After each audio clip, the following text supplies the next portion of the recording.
You know, it's truly appropriate that we're watching B-Fighter for Spooky Month because I've been afraid of watching these episodes all fucking week. Oh man, agreed. Gar, why have you fucking made us Why suffer are you with this? subjecting us to this torture? They're not that bad. I'm gonna say it right now. They're just boring. That's why we called bees it. There. Yeah, it's Juukou Boring Fighter. Oh, I get it. Because it starts with B. Oh, Like Beetle. Hey, it's better than Juukou B, the movie.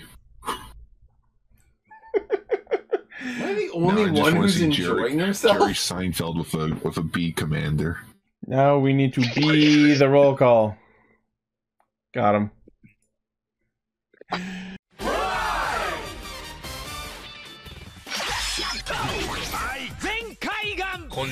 Loading. Perfect! Show running super savant. Level up! Bluecaster, super Ichi. Loud and online. Greycaster, Robolane. Researcher of the Tokuverse. Ultracaster. Garb. Return of the source material. Greencaster, Zenshin. Trauma inducer, Northcaster, Saga.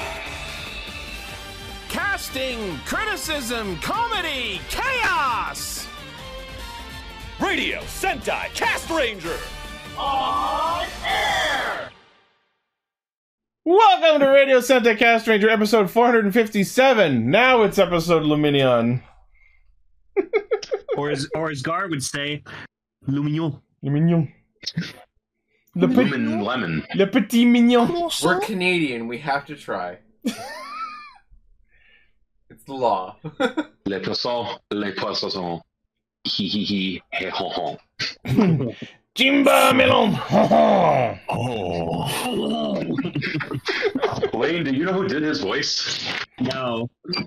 Rene Auberjois. Fucking Odo. Oh, badass. I love everything he does. Alphonse and Noir. I probably butchered his name, sorry. Alphonse Anyways, and Ichi, Noir. take it away.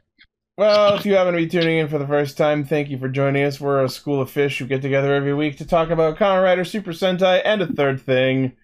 Our topics for this week are Kamen Rider Gotchard episode 6, Kingohger episode 32, and our feature topic is episodes 3 and 4 of Juukou B-Fighter, Wait a minute. the show that refuses to let you forget what they're called. Guys, I'm a fish, so I've forgotten what the topics are. Could you remind me again?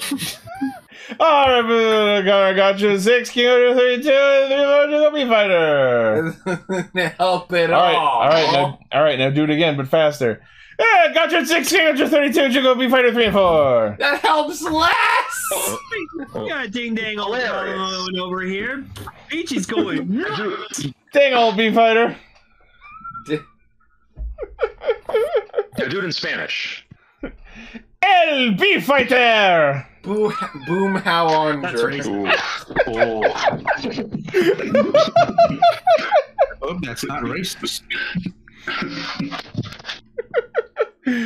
Alright, yes, okay. But before we get into episode discussion, it's time for some news, and we've got some doozies! Newsies of newsies. Oh, hi. Unfortunately, the fan art that was leaked of Kamen Rider Legend many weeks ago turned out to be, in fact, real. Unfortunately, what the fuck are you talking about? I think it looks pretty. It's just Gold Decade! It's not just and Gold that's Decade. a problem. Why? He's dead! Why are we doing this? That's you think. There are some differences. I know there's differences, I'm not blind! My problem I with it is the fact that love this suit. Okay, let's say for a second that like it is a decade rider, and like Someone pull up a... Yeah, there you go, thank you. I was gonna ask for the full look shot of at the it. suit. First of all, Ichi, you're wrong. Second of all, Oh, okay, I'll just go fuck myself. I didn't say that.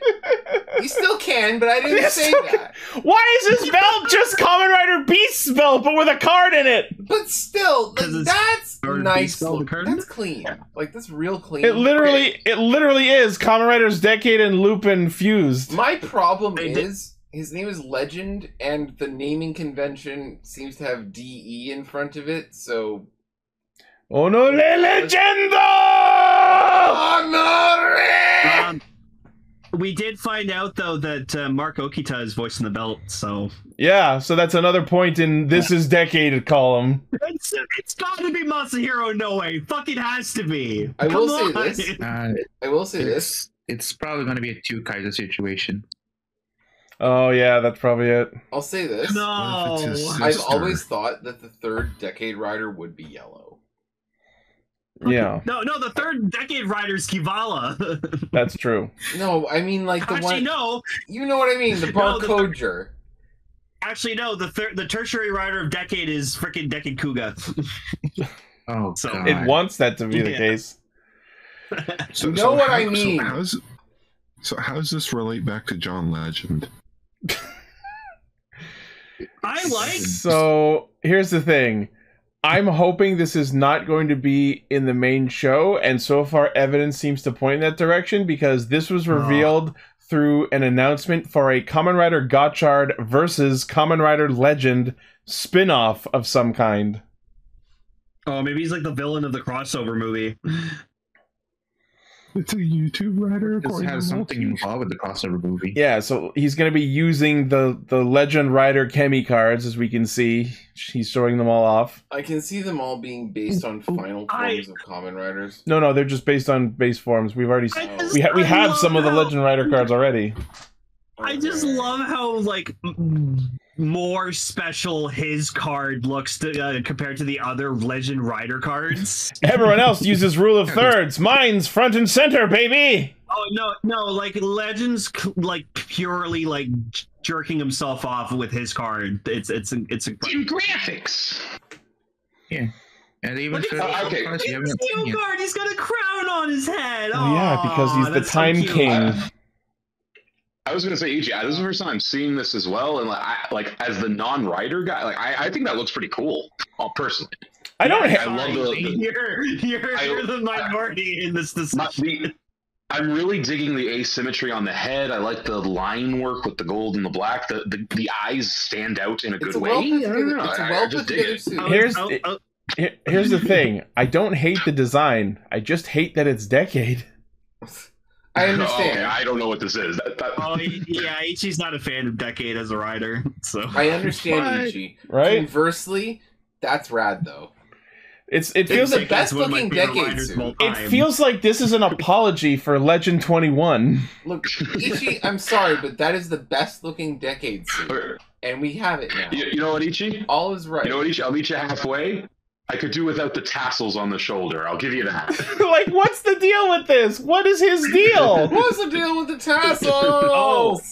So okay, Paul, you remember Decade Complete form, right? How could I forget?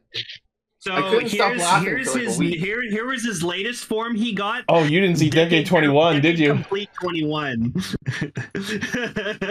What the fuck? That's terrible. It's No one asked for fantastic. this. I love it. The part I hate the It's most fugly. is the cards all over the back of the cape. The part I hate the most is the whole thing.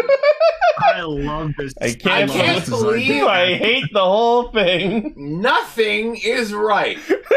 Literally, nothing is right. It's gorgeous. No. I love how fucking even so in this, they even fucked up taking this photo of him because the fucking cards on the left shoulder are like you can't see them. Lane, I acknowledge the fact that you and I have very converse tastes. You're wrong. It's awful. It's actually awful. Just cue in that shot, that fucking clip of I'm Jontron. mad It's looking awful. at this. It's all You know what it fucking looks like to me? awful. It looks like you know how at every convention there's always that one person who made a costume where like the cape is made of cards, like the costume is made of the cards. Oh, that's what it is. It's me. I'm a Yugi tuber. I mean, Paul, if it makes you happy, currently Decade is canonically dead. Yeah, so that's the funniest shit. This form debuted in a special and then got murdered. That Yeah, I was having a As rough you do. day, I was having a rough day. And that made it better. There you go. See, we're all happy now. The idea that Tsukasa died horrifyingly in a fire. You didn't say Decade that, is one but of my that's just where my favorite head writers of all time. I loved his series. I love every time he shows up. He was the best part of Zio. I'm hoping to God that he is legend. Like, your goddamn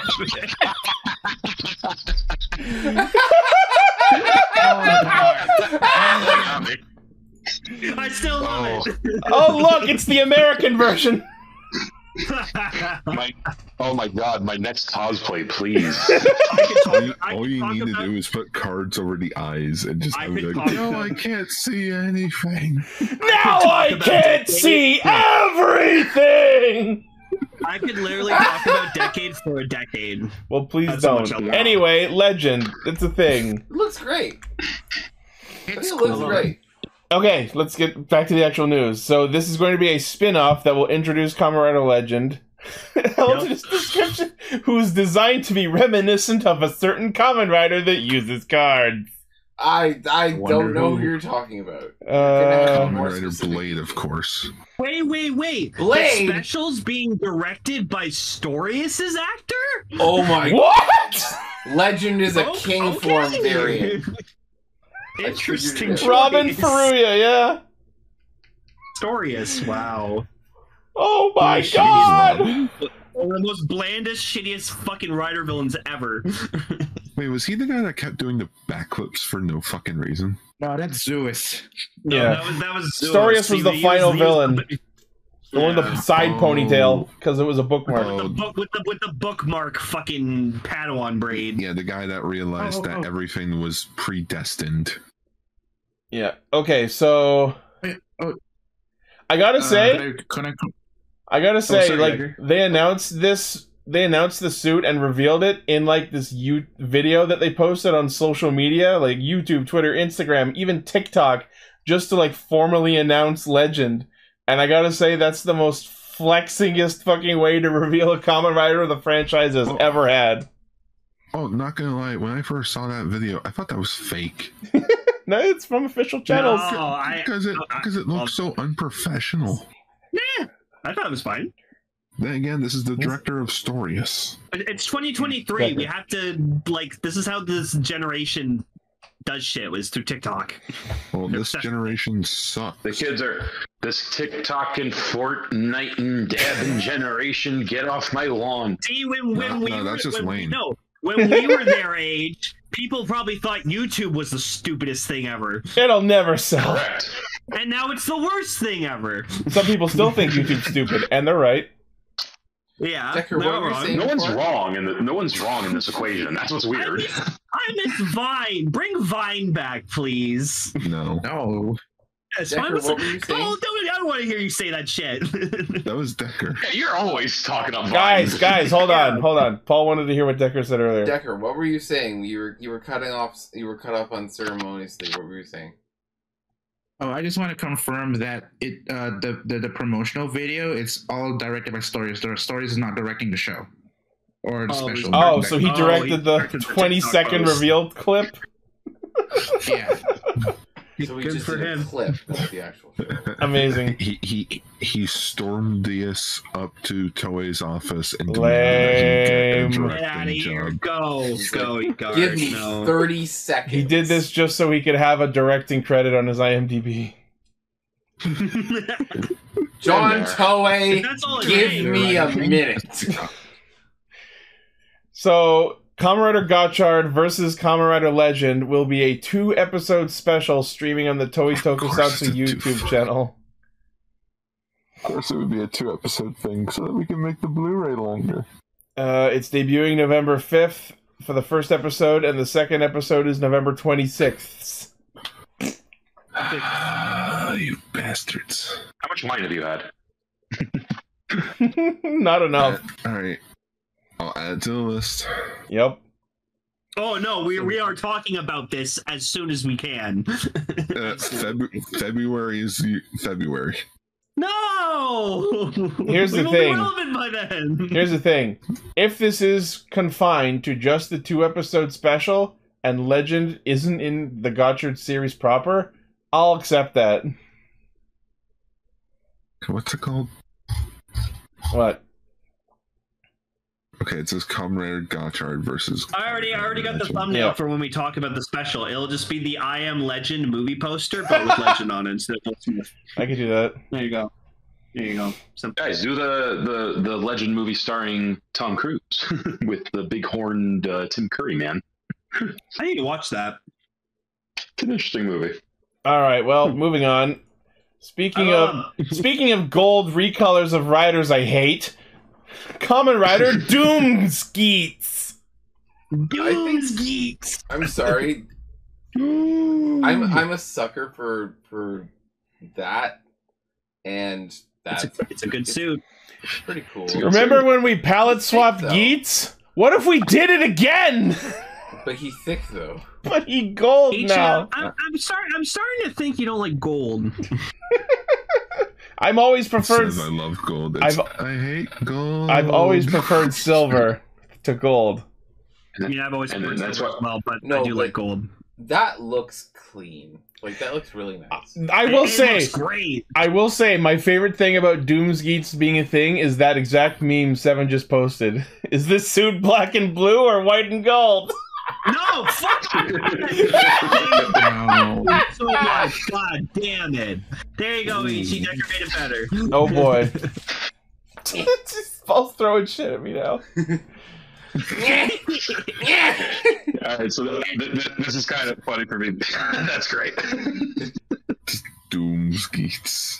I had a very weird reaction where I was like, "Oh my god, this looks an awful lot like an AI art of a furry character." I mean, yeah, I love we have 3 of the same fucking buckle. Yep, just different colors. Why is now I want to see it in green? Collect them all. Yeah, make it a silver form. Anyway, so yeah, this is a new Kamen Rider Geets thing happening in the upcoming V Next sequel. Is it Ace? I love how he's... It's Kamen Rider Doomsgeets is the name, and it's being used by quote-unquote the mysterious Ace Ukiyo with white hair. So I think this is a separate Ace? He's God. Is it just Ace is this just Ace if he just like embraced his like godhood? Fucking probably. No, it's Ace. It's Ace if he went through the same process that Kota from Gaim went through and became Endymion from Pretty Guardian Sailor Moon. Oh, that looks wonderful, Decker. Thank you. I love that. Can you enlarge that? Yeah. It does look good, but yeah, silver is a fantastic color. What did I say? Oh god. Oh god. Someone was watching months ago. It's like Red Ball Garo. Months ago. It is like Garo. Someone was watching Golden Compass. So the film Craig's in that movie.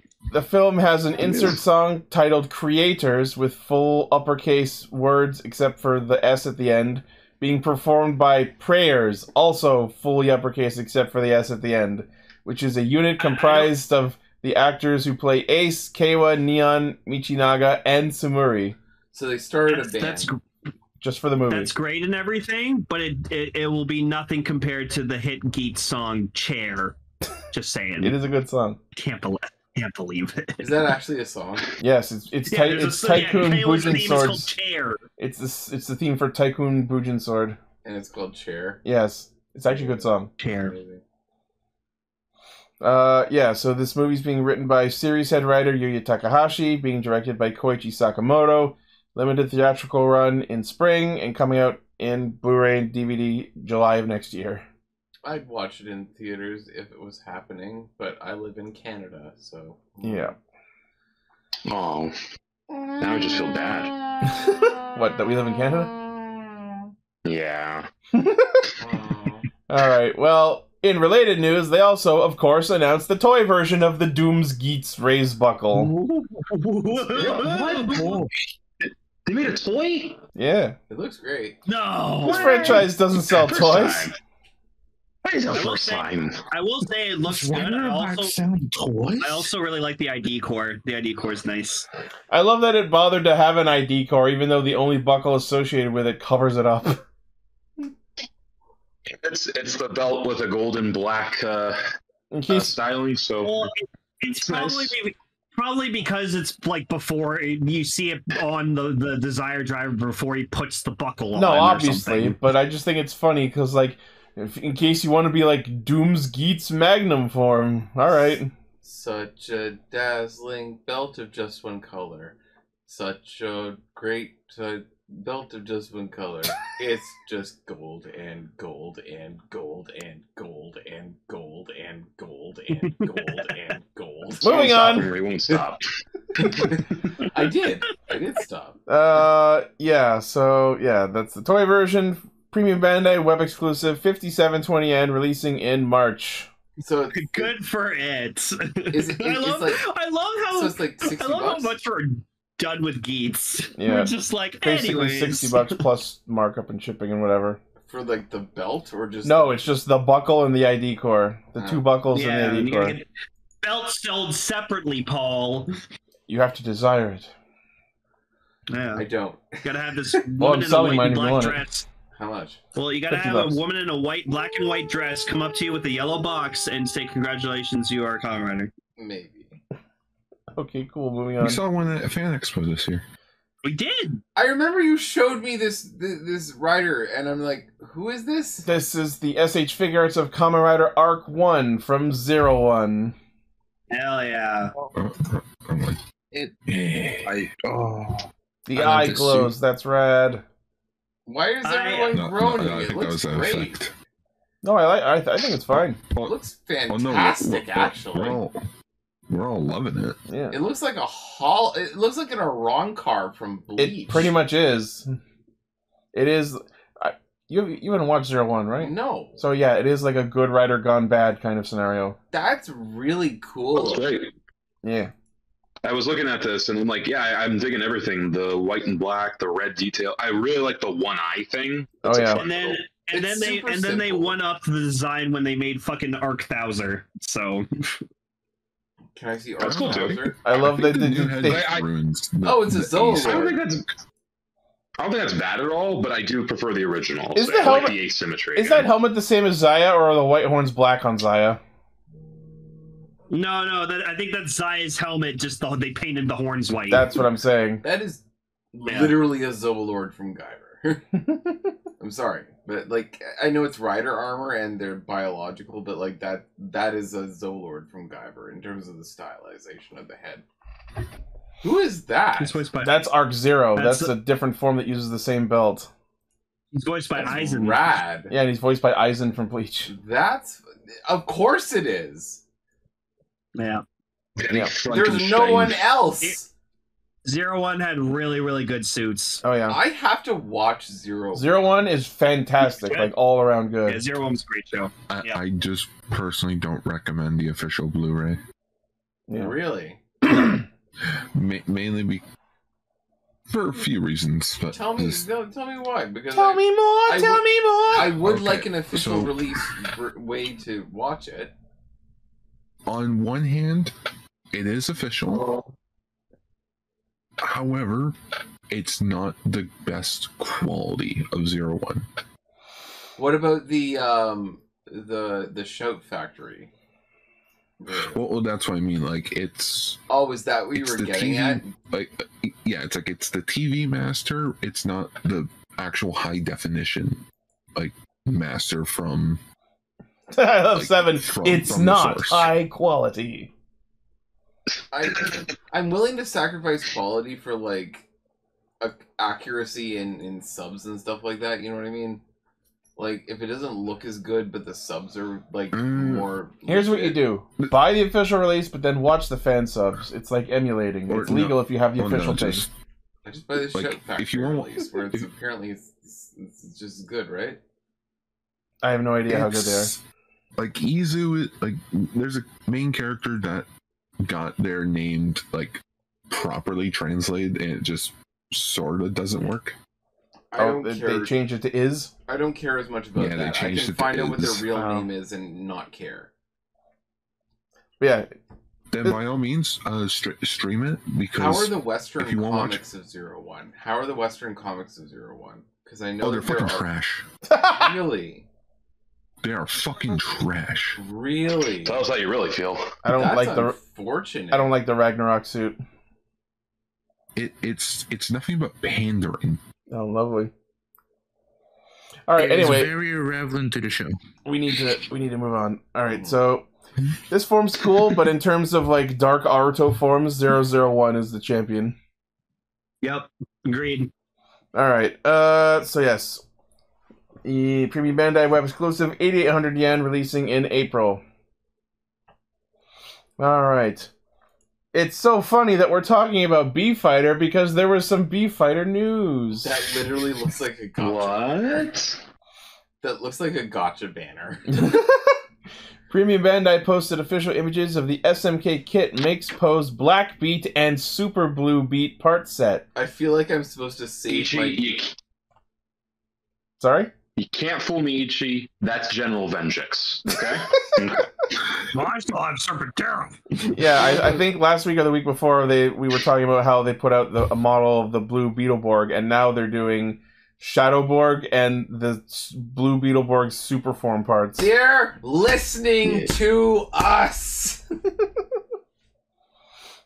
These look great. Yes. I want the Shadowborg. It's the form that we haven't seen The yet. Shadow Claw extends out of the arm. You can wrap it around the blue beetle's throat. Don't worry, everyone. Tell me more. We'll be seeing that. Oh, that's a good...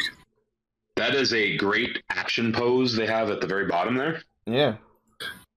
Kudos to the modelers. These are cool. Like, oh my god. It's a shame.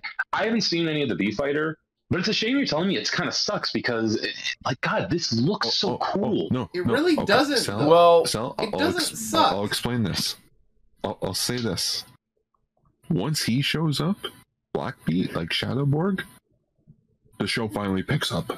I'm going to get into detail more when we talk about the actual episodes. I'll get into more detail, but I will say my opinion of episodes 3 and 4 is not as bad as my opinions of episodes 1 and 2. And I've only watched. Okay, so just I've only watched episodes 3 and 4. I didn't go back and watch the first two, so I feel like I have to disqualify myself from a certain point of the conversation. But I am going to say episodes 3 and 4, I was not unimpressed. Like it's good. Like I enjoyed it. I enjoyed it a lot. Well, save it for later. Save it for later. Yeah, we're going to talk about that. Just, it got off on a bad foot, which is interesting. Sure. I'm willing to accept that it got off on a bad foot, but I'm going to say that I'm not opposed to B-Fighter. Okay, so the SMP kit Makes Pose, Blue Beat, super part set, as well as Black Beat. The figure is 150 millimeters tall. Comes with the Jamming Magnum Stinger Butte. Is that the name of the Shadow Claw? Yeah. The set comes with extra parts for the Stinger Butte to recreate its Saber mode and Wire mode. I love how in that one particular picture in the chat, it looks like there's a heart between Blue and Shadow. Wow. Like it looks like it's just... I was saying, that's a great action pose by the modelers. Like the way they got the arms around each other, the way the blade is pressed up. Tell us how you really feel, boys.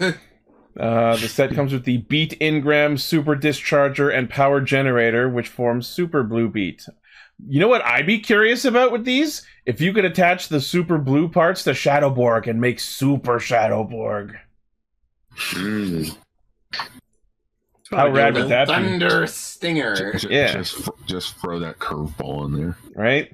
Well, Ichi, if you wanted to try, how much would it cost you? Good question. It's Premium Bandai Web exclusive, 69.30 yen, releasing in March. And just to... How much is that? That's basically $70 plus shipping customs markup. Probably like over $100. And keep in mind that doesn't Wait. that does not include the blue Beetleborg figure. That's just the Shadowborg figure and the super parts for blue.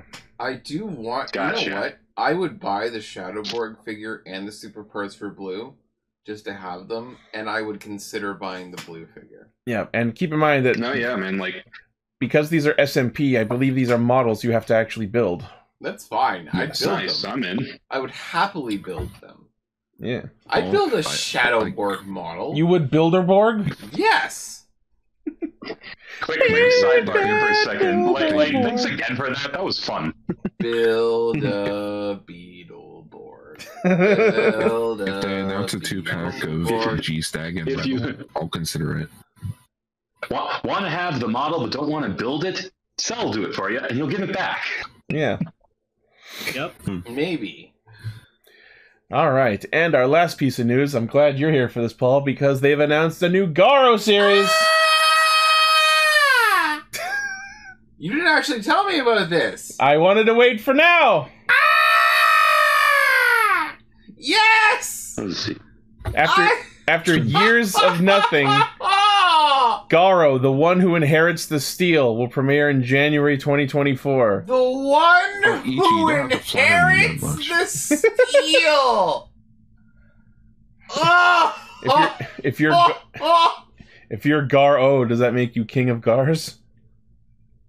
Yes. Yeah. Gar, no. Oh, got him. Oh, Decker posted this image of basically what Super Black Beat would be. That's cool. Let me see. Oh, yeah. It's like Mothman. Looks like fucking Meta Ridley. A little bit. It's like Mothman, but not as hot. Oh, that new suit looks so fucking good. Okay, so yes, returning as Ryuga Dogai is Wataru Kuriyama, and returning as part of the directing team is veteran Garo director Yasuhiro Matsuda, alongside Yukazu Tanaka and Yoshikatsu Kimura. He did the original series, right? I have no idea. But right? Ryuga is... I believe this is... There's a good look at the suit from the promotion. Oh my god, oh my god! Oh my god! No, like, for real. Yeah, like that's some detail. It looks more Kamen Rider shaped. Like, it doesn't look like an ornate suit of armor like from like history or whatever. That looks more Kamen Rider shaped, like, you know what I mean? Like, that looks more like a Toku shaped suit. But I'm not complaining. That is that's beautiful. Yeah. Like, Sel, what do you think? Sel, what do you think? Sorry, say again? So, I'm agreeing with you, man. It looks great. Like looks badass. I love the teeth. Yes. Is Garo always a wolf? Like Delio? Lion. Some sort of cat. No, he's a wolf. Oh, is this a wolf? It's Garo. He's a wolf. Garo is a lion. Is he? Themed. Zero is a wolf. Oh, maybe I'm mixing them up. Yeah, Zero is a wolf. That is Garo, who is a lion. Okay, I'm just going because it's long ears, so that's a wolf to me. No, I know. That's meant to be a lion, sure. That was one of the first things that I thought. Those are Zero's ears, but Zero is the secondary rider, I suppose. He's wolf themed. Garo is always lion or big cat themed. Yeah. Okay, I get you. But as far as this armor goes, yeah, no, I think it's badass. Like, I like, it's black and gold. It's great. A little heavy on the gold, but I see. Still looks cool. Again, no. Garo is a wolf. Garo's the gold wolf, and Zero's the silver wolf. That's how they're different. Really? Yeah. I was like, no, I'm pretty sure he's a wolf. I wasn't sure because the short snout. I've always seen it as feline versus canine. I always thought Garo was a cat. Yeah. Huh. No. Well, fuck me, I guess. No, I think Garo is meant to be a cat. I'm pretty sure. Here's an interesting thing. Did you know that almost all of the Garo stuff is like they get their budgets from pachinko machines? Huh. I've heard about that. That just passed through my YouTube videos in some reason. That's weird. So it's just making me think. The last thing we did was what, VR Road? Like versus Road? That was like 5-something years ago. The pandemic happened. No one went out to play pachinko machines. Yeah, so in versus Road. So you know how Final Fantasy XIV has the Garo collab armor and shit, right? Right. The achievement you get for getting the Garo gear is called Echoes of the Golden Wolf. So it is a wolf. Okay.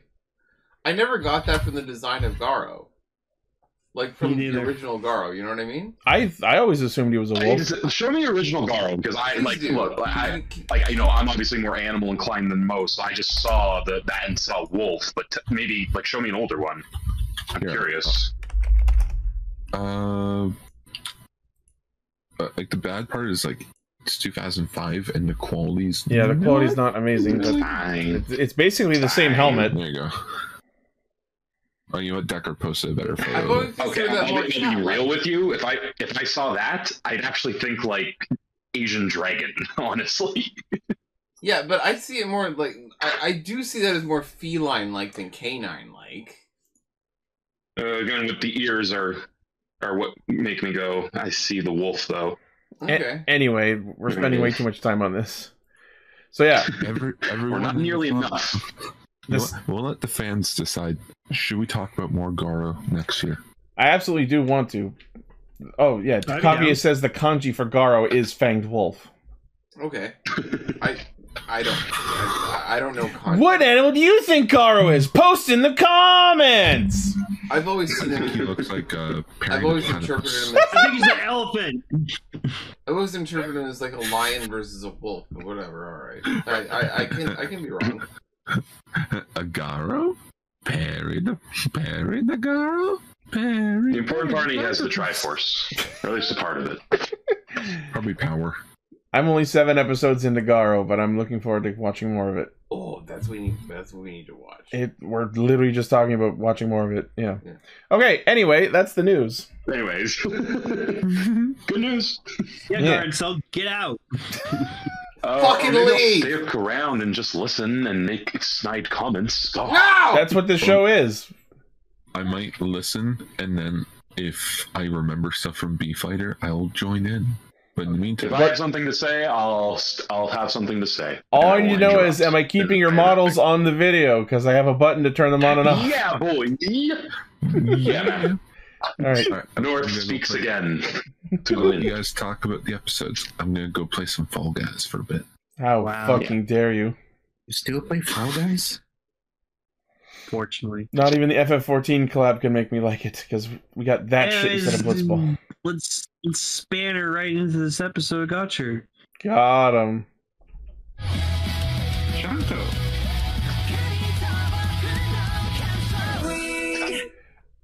Okay, I've been like coasting interest-wise on this show up until now. This episode was fucking hilarious. Okay, can I just say that this like Malgum, like this guy who was the Malgum for the episode, holy shit, was he the most like generic fucking like villain of the week? I loved him! Namarizaki Boruto! His name is Boruto! And there's a scene of him Naruto running downstairs! I was shrieking with laughter watching this guy do anything! It's so weird because in Boruto, he has actually just started to become serious and like... They told this guy to go maximum cringe edgelord and he took it and ran. Oh my god. Yeah.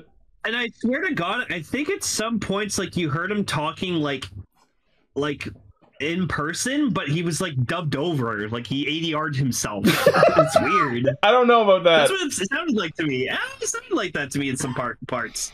I also okay, so like let's get back in order. I love that like the opening scene. You see Lachesis or whoever like about to like pull out the Burning Nero card and prey on this woman who got dumped, and then just absolutely kicking in the door, both physically and like dramatically, just absolutely cutting the scene short. Spanner kicks in the fucking door, captures Burning Nero, and then puts some shit together with alchemy and yeets Lachesis out the fucking window! With Ghostbusters technology. That's like breaking into a civilian's home, catches their Pokemon, and freaking kicks Team Rocket out of the fucking building. This guy's got such Gary Oak energy, and I'm starting to come around on him.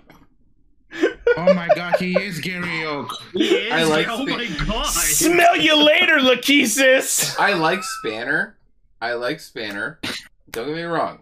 I'm not going to sit here and say that I don't dig the drip and that I don't understand exactly where he's coming from. I just can't get over the fact that this entire episode was built around the idea that Spanner's like entire hobby is just walking around and fucking cucking people. Like if next episode he doesn't have a group of cheerleaders with him, like I don't know like what. This,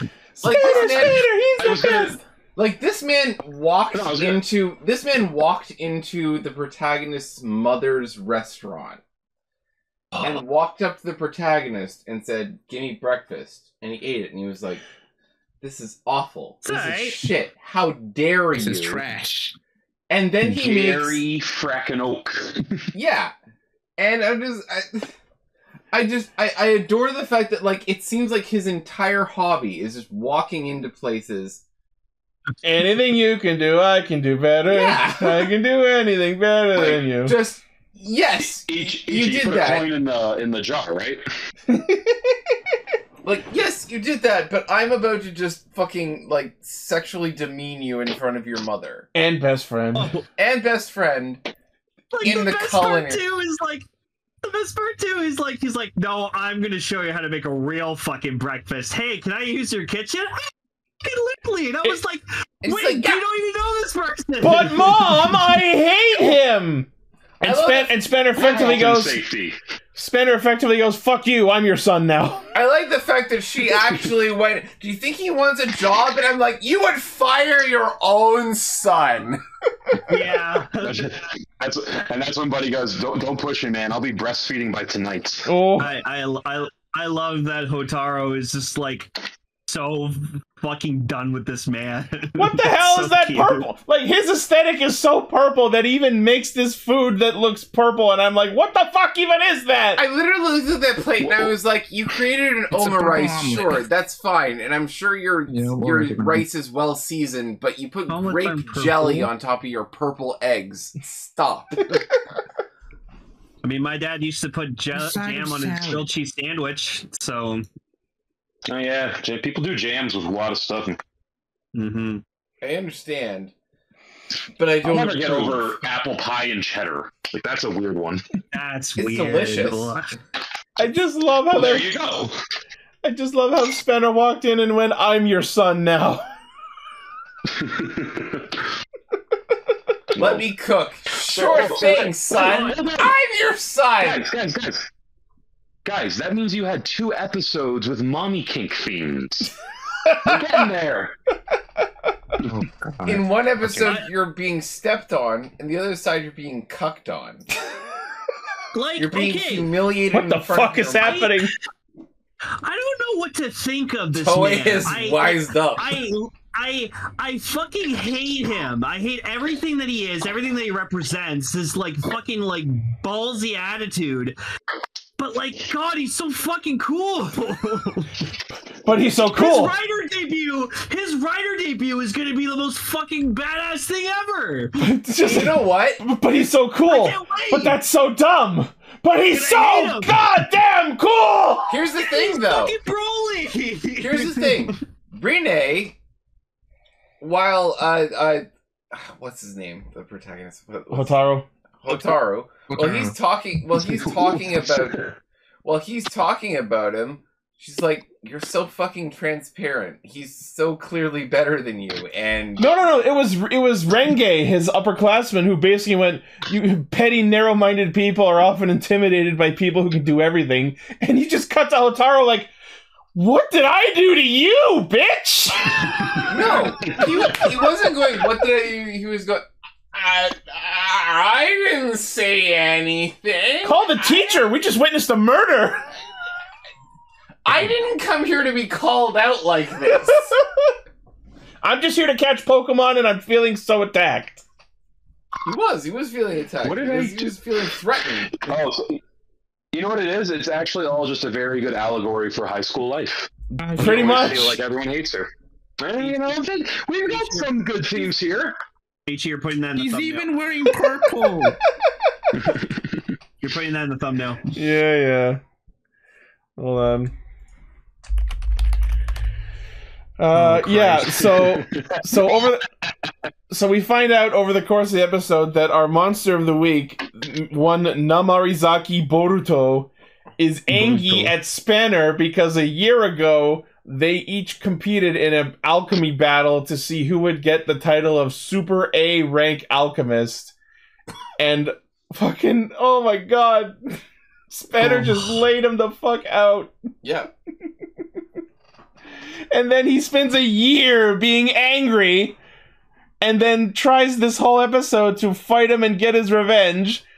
And the episode culminates in a Thanos moment of, you took everything from me. I have no idea who you are. I don't even know who you are. Another coin in the jar, indeed. I was going to say, though, Ichi, have you ever tried to get revenge without being angry? It's stupid. You feel like an idiot. Yeah. The best was when the teacher came. He's just like, "Okay, gotta erase your memory now. Bye." Just ruins this man's entire fucking life. Like, what is he? I love it too. He's like, my father and mother were like renowned alchemists. You can't do this. And he's like, "Yeah, I'm a legacy." Well, bye. He's like, "Oh, such a shame. Okay, bye."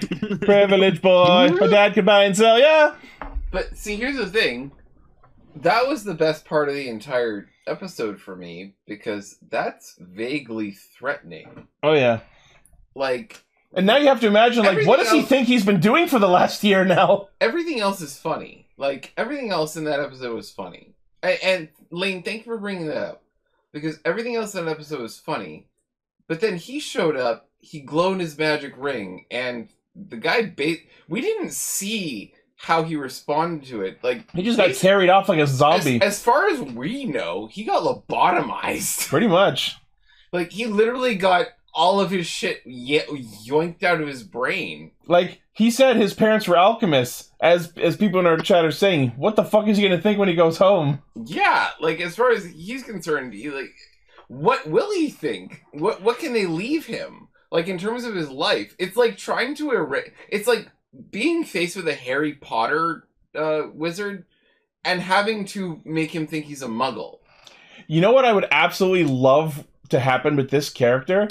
I want them to pull with him what they did with that one asshole who was another Zeo. You know what I mean? Have him show up every now and then as a recurring villain, like, haha, my parents restored my memories! I'm back for vengeance! Again! And then he gets beaten. Who am I?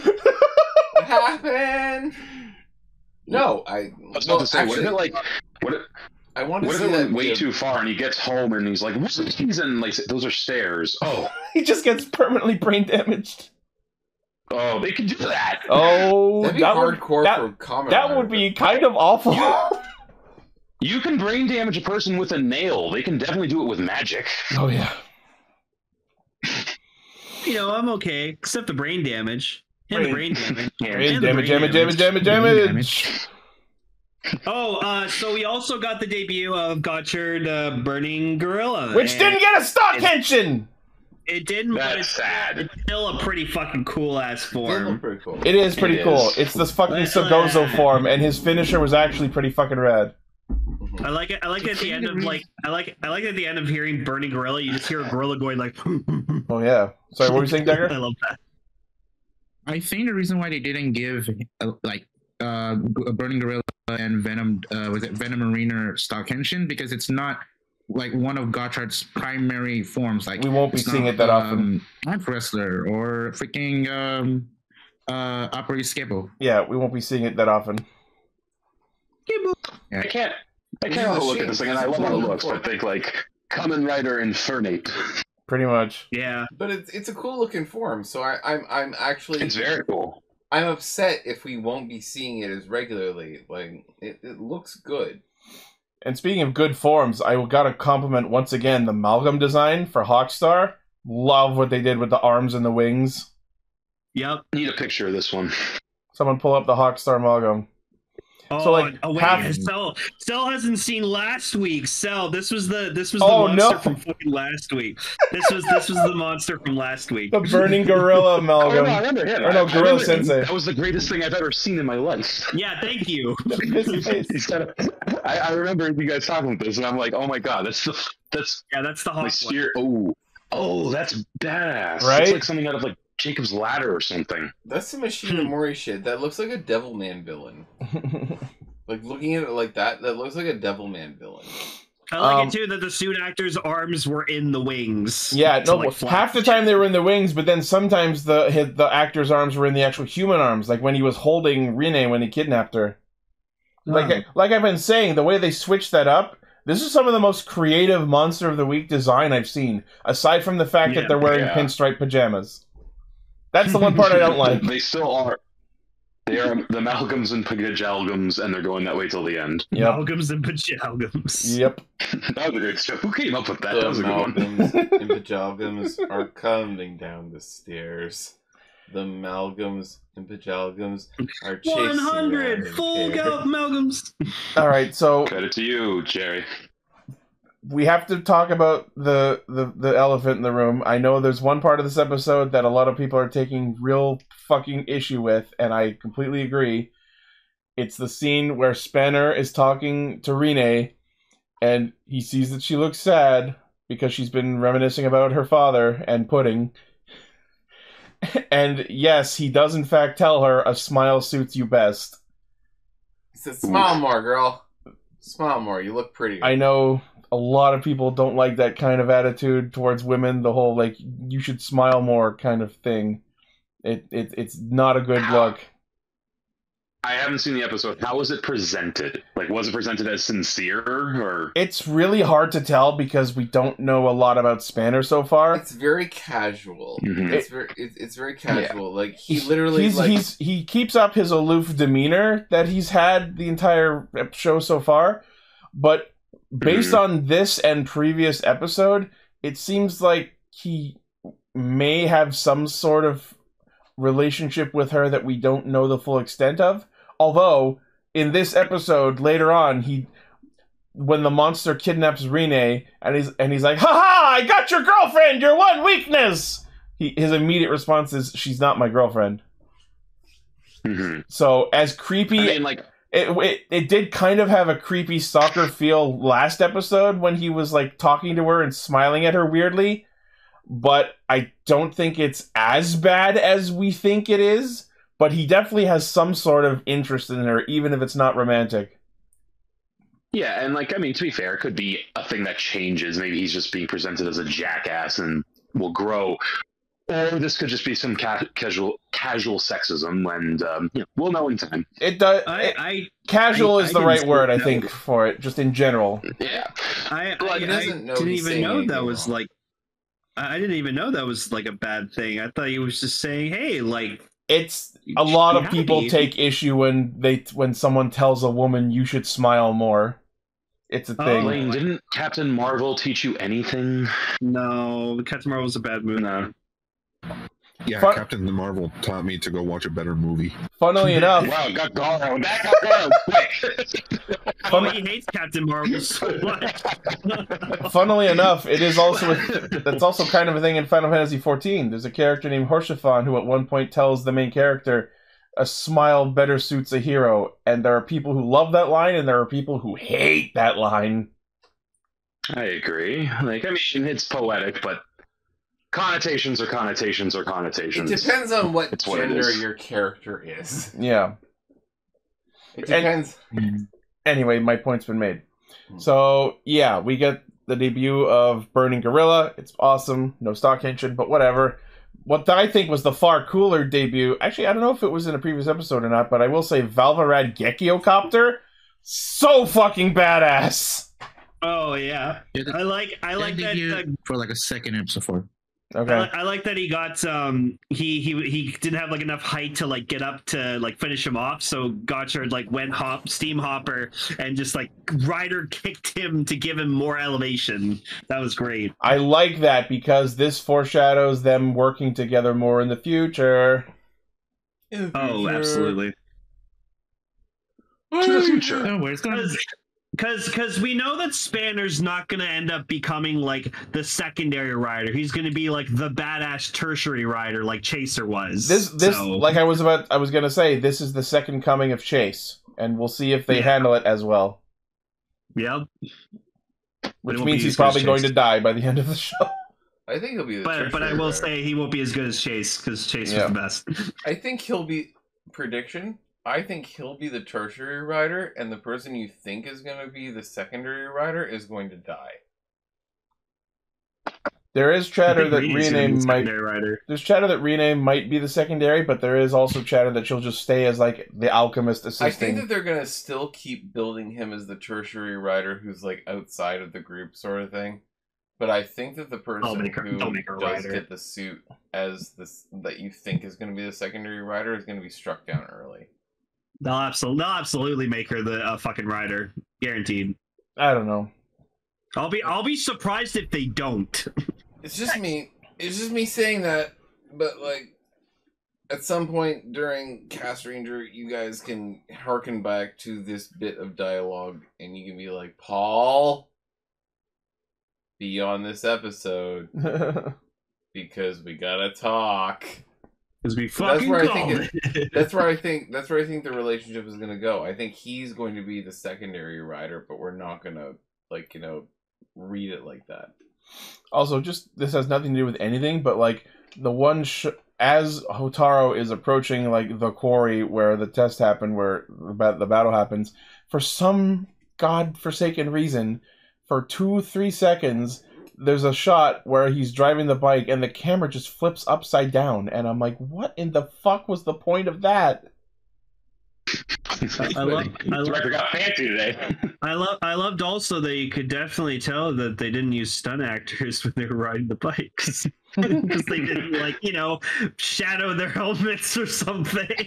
I love that. I love when that happens. I love that. Man. I actually thought it was cool how, he summoned the bike by putting Goldash's card in the Chemirizer, and then we just cut to fucking Spanner, I don't need a fucking Pokemon. I have a real bike that I bought with my money. I'm a man's bike. I'm like Hibiki. I got a real bike. I purchased. I got one I earned with capitalism, like a man. I bought a Harley. No, not what did you do? I have a Pokemon that I was given by my teacher. No, good for you. You guys mentioned stunt actors on bikes. That's supposed to be a woman. Oh yeah. That's. Yeah, I see. I see. I see. Those are definitely not cats. So yeah, next week. This is related to Trini. So yeah, next week's episode we'll see the Sabo Needle Chemi and the debut of Needlehawk form.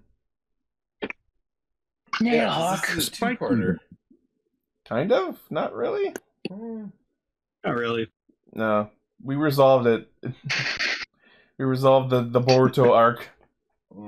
For now. Would you say Bolt is your favorite monster of the week character and rider? Oh, you mean the human character? Yeah. Oh, he's absolutely up there. I don't know about all-time favorite because you know how bad my memory is, but this guy got me to sit up and pay attention. Does he beat Tsurugi in Kamen Rider Kabuto? Well, Tsurugi's not a monster of the week character. Yes, he is. No, he's not. He's one of the fucking riders. He's a native. No, I know, but the question is favorite rando human who turns into a monster of the week. Tsurugi is not in that category. I know what you're talking about, but Tsurugi is not in that category. Okay. He's a main rider. No, he is a main rider, sure, absolutely, but he does turn into a monster. I know, but that's not the category we're talking about. Okay, we're talking about one-off episode characters. Yeah. Anyway. Maybe there'll be more of this guy. That's what I was saying earlier. I want him to come back several times throughout the show, seeking revenge again, and every episode end with his memory wiped, sent back to his family. That's what I was getting to. I wanted to see that, a recurring thing. Wouldn't that be so fucking good? It's I need to see the trials and tribulations of a character who doesn't know that he's a kaijin. What if they play it off legit? What if they play it off as a joke in the series? Or again. Orb perfectly pointed out what I was gonna say next. It'd be just like that one asshole from Dawn Brothers who kept coming back with different powers. Oh my god, yeah. No, it's like Kenny from South Park recently. Just your power. I can't die, and none of you keep forgetting. All of you keep Good old Mysterio. Remember this time. Yep. Oh, remember this time. I'm going to die violently. Remember this. Hey guys. I mean, my favorite season of South Park was the season where Kenny actually did die for a whole season. Oh yeah, it was the saddest episode of television ever. And then the last episode of the season, he literally is in the last shot. It's just like, hey Kenny, where the hell have you been? Hey Kenny. Okay, and then they just continue on like normal. And yeah, wasn't there like a season where he was just around without the hood? And I saw an episode where he was like that, and I'm like, who the fuck is that? I'm not sure. Yeah, they showed him in the movie too when he was like leaving. Yeah, that's the thing. Like I always like knew like because that was only like that came out after the second season. So like when I saw that early and I was like, okay, so Kenny's blonde, and from then on I was like, that's Kenny. Like every time we saw him like without it, and it was a joke. Yep. All right. Anyways, let's move on. Ogai Buso, but also Bravin. Bravin.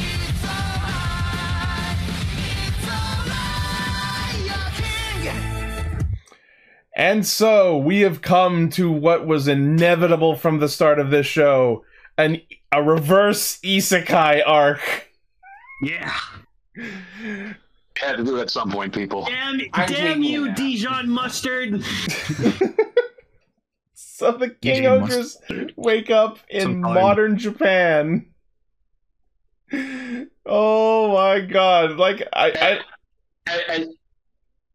And Dagda did that? Yeah, so the last episode, after the Kingohgers like counterpunk Donald Duckled, he gets bored and then gets angry and then goes, alright, fuck it, I'm going to send you to the worst place in the multiverse, modern Japan!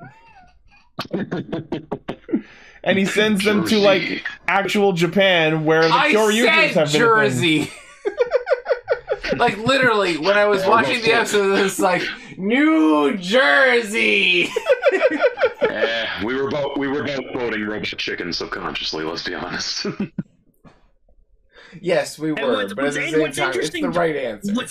What's interesting too is that in the Kyoryuger's world, they're also having their sort of like fucking monster problem, and like one of them just goes, "Oh yeah, this fucking asshole like or whatever like that's caused all this," and just the Kingohgers. I'm just like, wait.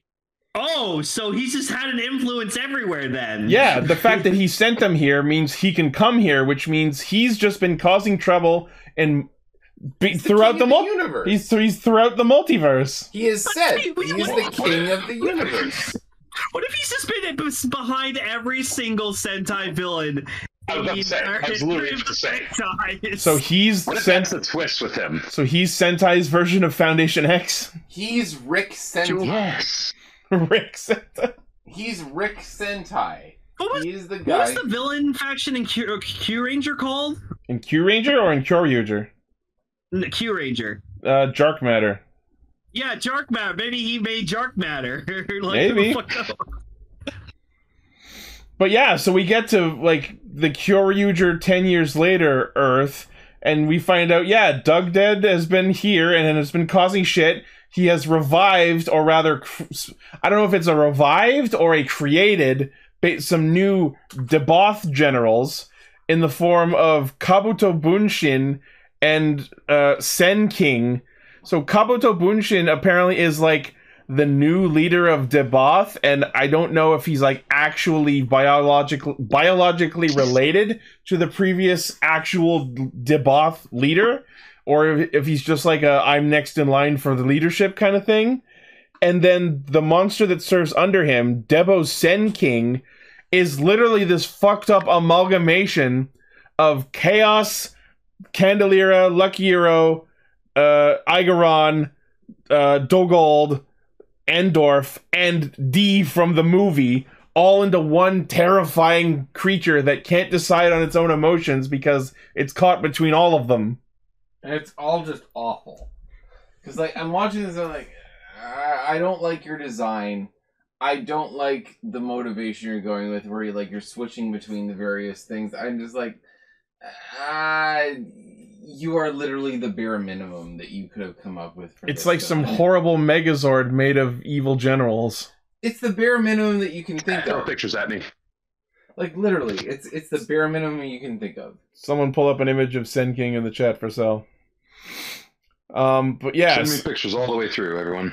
So the idea is the Kingohgers show up in this modern Japan, and everyone is sluggish because they've lost their bureivu, which is Kyoryuger's gimmick, and it's just the spirit of justice in a like personified, objectified, quantifiable essence that is both something present in all of humanity in this universe and also the energy source they put into their Judenchi to transform. It's like how in Maji Ranger, that's why bravery is a quantifiable thing. Yeah. That fuels magic. But here's the question. So the Kyoryugers that we meet in this episode are apparently unable to transform because they've lost their brave, but they're not like zombie level dispirited like the randos out in the world seem to be. I guess we just chalk that up to protagonist powers. But yeah, can I just say about this design, by the way? Quick thing. Yeah, you guys are right. This is a bit of a mess. I really appreciate that they kept her tits. Like, it just shows you where we're at. But yeah, this thing is made of 1, 2, 3, 4, 5, 6, 7 different monsters kit bashed into one. You can't even see the one on the back. No. Like, I saw it and I was like, not impressed. Let's see how this goes. I like it. I don't. Like he even did like the crying thing. I think it's all the wrong ways that you can be busy. It's all the wrong ways that you can be misshapen, and it's all the wrong ways that you can be performed. Okay. Do you know what it is? And I guarantee I'm about to get some hate from everyone on this chat. But do you know what it honestly reminds me of? And I never liked this. Mm-hmm. What? Chimeramon! Yeah, you're so right. Chimeramon's dope. It's so stupid. Yeah. I love it. No, absolutely. Love it so much. You know what I always hated the most about Chimeramon specifically? How like the top 2 arms are Devimons, but then the bottom 2 arms are 2 different Mons, Kuwagamon and Skullgreymon. Like, be consistent for fuck's sake. Nah. Anyway, Skullgreymon's fucking awesome. Anyway, okay, I have to mention one thing that made me like holler so hard. Before we move on, I just want one more comment about Sen King.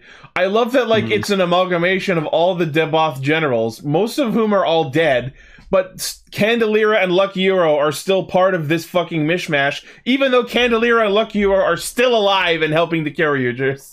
I was so happy seeing Lucky Hero again. I was like, oh, look at him. Wait, hold on. Like, maybe I'm wrong here. So wait, is this thing a bug thing with like wearing all that stuff, or is this just a different thing altogether? It's based on monsters from Kyoryuger. It has nothing to do with Kingohger. Okay. Just checking. Because the way you described that, I was like, oh, this is a bug thing. Like, you know, there are bugs that like literally take bug carcasses and like stick them to themselves. I was like, is that a play on that? It has nothing to do with the insects. They just made a monster fusion of all the generals from Kyoryuger. Gotcha. The Mook monster. Love the Mook monster. That's great. I dig that. It's stupid, but it works. Fantastic. Anyways, so what's something that happened in this episode that made me just holler was, so like we get to see Ian, and it was so great seeing Ian. And so Ian, of course, like he goes like, oh my, and then fucking Jeremy comes in with the oh my, and I just fucking died. I see you have a stupid catchphrase as well. Interesting. Fucking Jeremy falls on this guy. I fucking love it. It's so good. Oh my. The utter chrome plating. No, Jeremy's great. Wait, you guys never told me that in a dinosaur Sentai there was a character named Ian. Oh, yeah. Knowledge I needed earlier. Oh, yeah. Famed archaeologist Ian Yorkland. Ian Yorkland. Yeah, Yorkland. He's not a chaotician, though. So, Nobu... Also, great seeing Nobu again. Glad he got to do some stuff after he fucking died in Keats episode 1. He made a Sean Connery pun. Was that reference Sean? Was that just in the subs, or was that what he actually said? Because I didn't. Maybe it was. I heard Connery out of his mouth, but he was making some kind of Sean Connery pun, and I was just like, okay, no, on to you. I didn't pay enough attention to what he was saying to actually translate correctly. That's what the subs I got. So yeah, I could believe it because James Bond's popular everywhere. Also, Soji grew up so much. Well, yeah, it's been 10 years. He's not a teenager anymore. He's all grown up and teaching his own sword students. Yeah. Okay. So can we talk about Prince? Yeah. So what an interesting fella. I will say, at first he annoyed the shit out of me because I'm like, oh great, it's another dumb red. But apparently. So, according to what we were told, Daigo and Utsusemimaru aren't in this special because they took off into space in Plezuan to chase after Doug Dead. And according to what the other Kyoryugers said, Prince was sent to them from Daigo and Uchi from another timeline. No, but you know what? We're all thinking it. We're all probably going to be in consensus about it. He's Daigo and Ami's son, like from the future. No, it has to be. Okay, that was the first assumption, but keep in mind, Amy didn't go with them. Kind of puts a damper in that.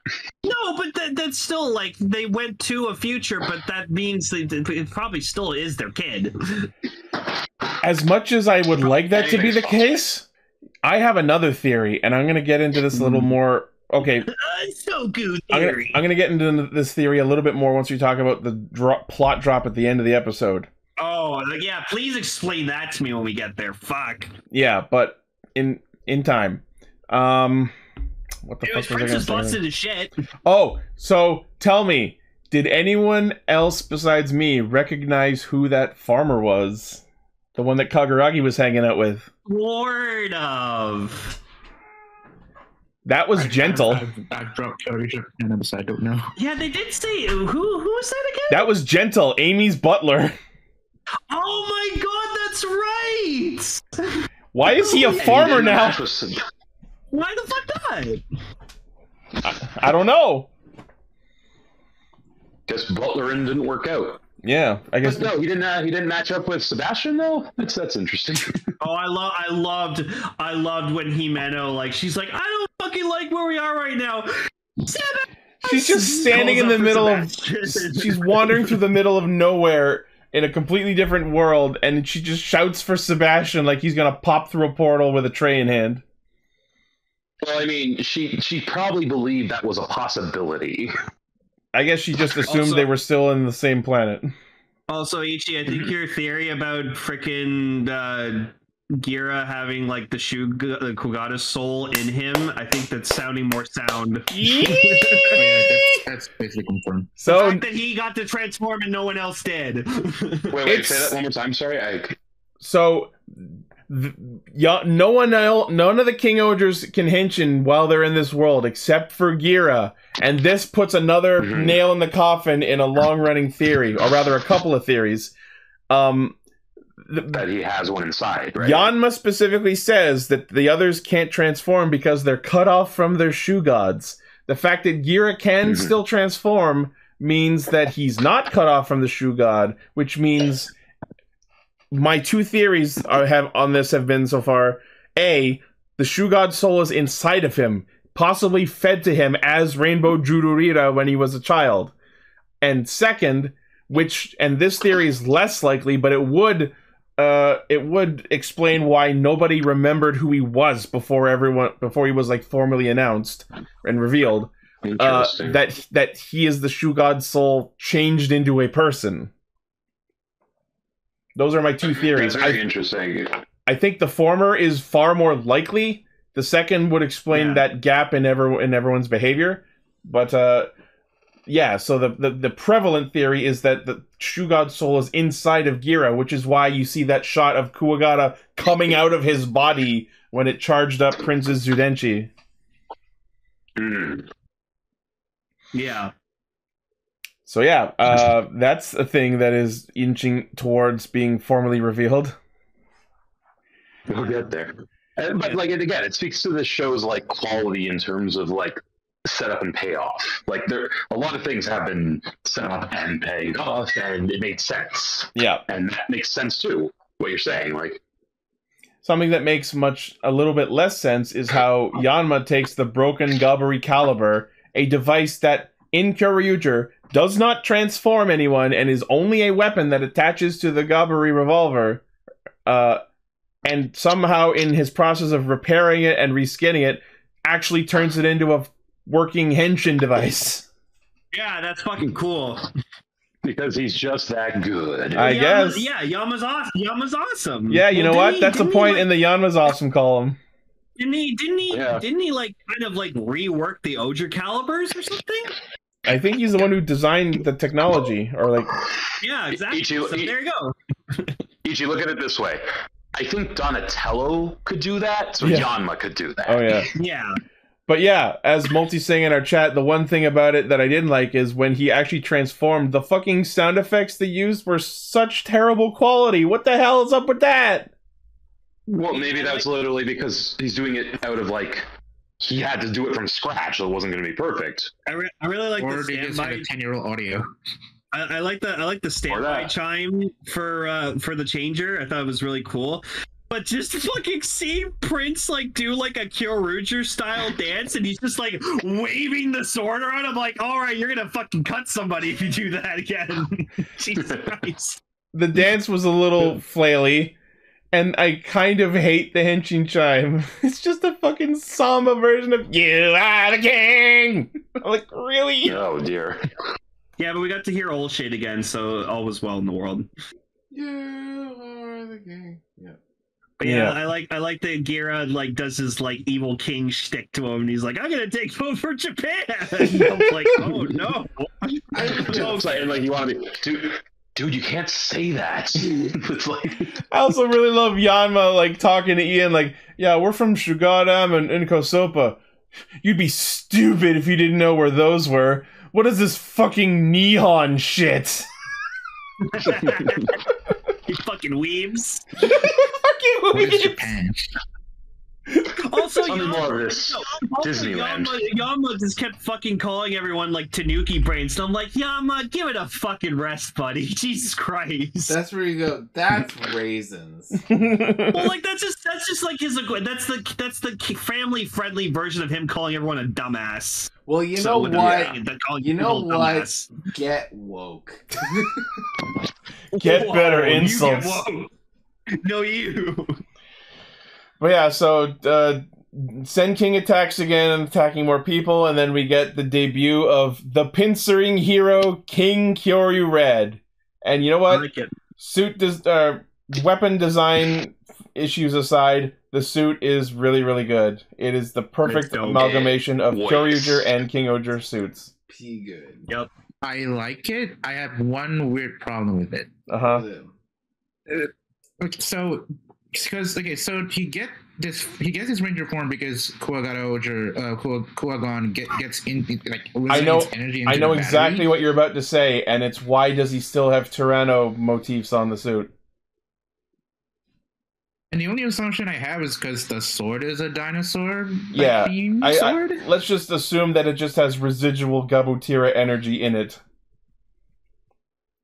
It's just that he combined the technology that was already there and put a Kingohger spin on it.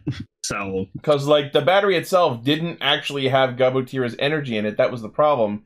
It needed the energy of like a Zord, regardless of whose.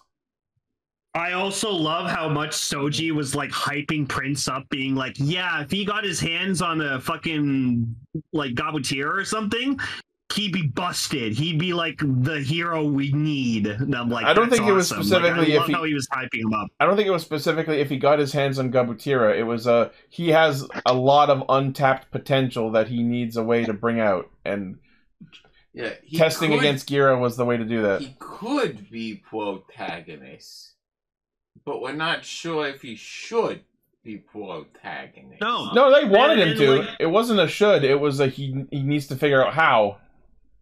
Literally, also because he was able to take down a giant mook with one strike by himself. That motherfucker. That screams Daigo. Oh yeah. So I'm like, you can't tell me he's not his kid when he can do something like that. I was gonna say that screams Carter. I was gonna say Carter, yeah, but he also absolutely has Daigo energy because in episode 1, Daigo downs Gabutira to get his respect and his power. Punches them in the fucking face. So Prince yeeting himself through the sky, stabbing the giant Zorima and murdering it with just the one shot and surviving the explosion is absolute protagonist energy. I'm going to stand my ground and on my hill saying that the Prince is Daigo and Ami's son. Guaranteed. Okay, so we're going to get into the plot drop at the end of the episode and then I'm going to posit my theory. So Jeremy spends this episode in this like cave with a mural on the wall that Ian has been dusting off, and the mural has all of the Kyoryugers on it. And as they continue to dust it off, we eventually see the Caucasus Castle on it from Kingohger. And that's when I missed that. Jeremy puts together that his father's people, humanity, I don't know if this includes all of humanity that exists in the Kingohger world, or if he's just referring to a tribe of humans that migrated to that his father belonged to. But what Jeremy says is that his father's people, which were humans, migrated from the actual Earth to Chikyu, the planet Kingohger happens on. So what this means is that I think what they're saying is that Earth and Chikyu are separate planets that exist at the same time. But what this means is, what is this business with the quote-unquote other timeline / the future that Daigo and Uchusemimaru went to? Uh-huh. I think he's projecting.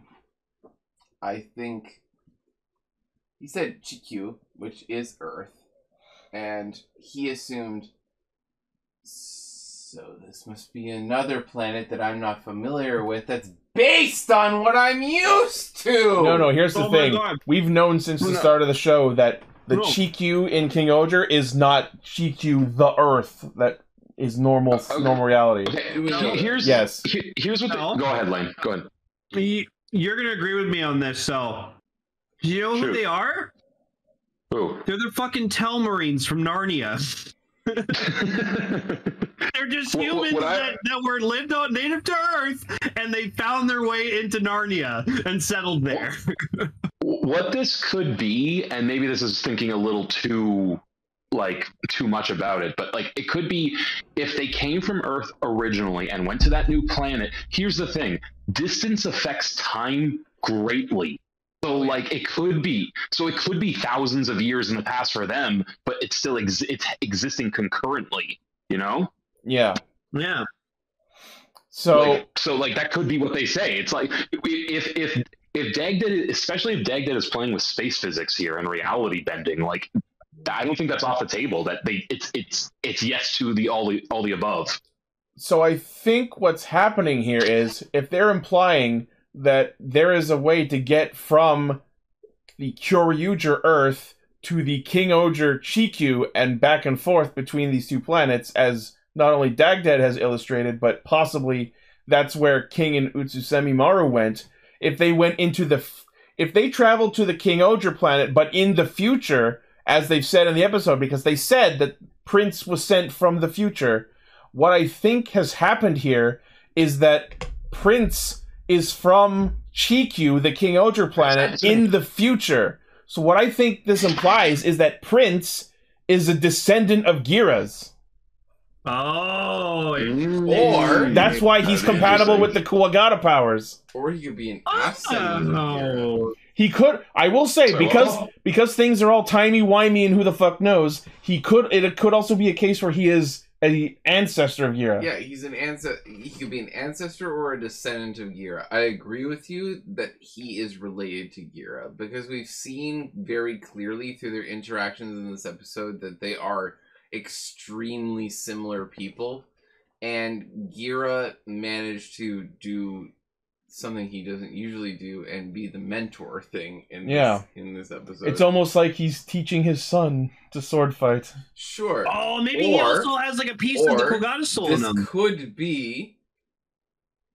Again, I can't get over this idea that the different planet thing is a hoax, and this is just Q as they know it is Earth in the future. The opening of the show starts with the narration, a far-off planet in the corners of the galaxy. So the implication is that this is not normal Earth. A far-off planet in the corners of the galaxy. No, I know, but I'm pretty sure some of the description of the show has explicitly stated that this is a different planet called Chiku. Yeah, man, I think it's like a Star Wars situation where, like, it is, you know, a long time ago in a galaxy far, far away. It's just there's also humans, you know? Mm-hmm. We'll see how it goes. Humans exist other places besides Earth. It's just like it's what they're presenting to us, at least. Like, so unless they do like a last minute, like, haha, it wasn't the whole time. That's what I'm talking about right now. I'm saying, like, we might be misinterpreting. We might be reading far into things that are reading in the way that we want them to. But I'm not giving up on the idea that these two Qs are the same. Because I genuinely... Well, it's also... like, that's the easiest explanation, what you're giving me. But it's also the hardest, because what you're saying is that there was an entire migratory event that happened where billions of people were moved to a functionally identical planet, even if you look at the models. Like, if you look at the model of Chikyu with the normal set that we're used to in Kingohger, the continents look the same. You can't tell me that there is an impossibility that there's a time warp in the middle of this. I won't take it completely off the table, but here's the thing: if the idea that this could be Beast Wars. Here's the thing, though: if the idea that Earth is a past version of Chikyu from Kingohger, there would be something in Kingohger's records about this previous version of society. You mean the fact that there is also Chikyu imagery in Earth relics? In what we're seeing here? We're seeing Chikyu imagery in Earth relics. Here's the thing. You know what I think happened? Because in the episode preview, for a brief second, we see what I know for a fact is the Caucasus Castle in its Shoe God mode. I think what happened is Jeremy's people migrated from Earth to Chikyu in Caucasus Castle as their spaceship. That's what he said. And that's why there's a mural of the castle on Earth, because the castle was from Earth and left Earth to go to Chikyu. And that's easy. That's easy. No, that would go with the themes, though. Paul, but like, think about it. Like, because Thunder made a good... Hold on. Thunder made a good point. Like, this would flow in so well with the whole idea that the Bugnarok were the original victims of all this. And it just... Because, like, that was their home originally. And someone who was fleeing made it their own. I think that goes better with the themes that have been presented in this. So that's to say that all of humanity on Chikyu is descended from the branch of humanity that migrated from Earth in the spaceship. That's what they're trying to say. Yeah, I think. And Jeremy's father was the only human in that branch who actually tried to make peace with the Bugnarok by way of, you know... No, the Bugnarok are the humans who would be traveling. No. No. The Bugnarok are the native inhabitants of Chikyu. Yeah, the Bugnarok were the only people. The Bugnarok were the only creatures living on Chikyu for a time. Then Jeremy's father's people, humanity, from Earth in the Caucasus Castle, migrated from Earth to Chikyu, landed, settled, took over, forced the Bugnarok underground. That fits perfectly. the Telmarines from Narnia. I think also what Paul's... You have to acknowledge the fact that in the end, that means that the Sentai are, to an extent, the bad guys. Correct.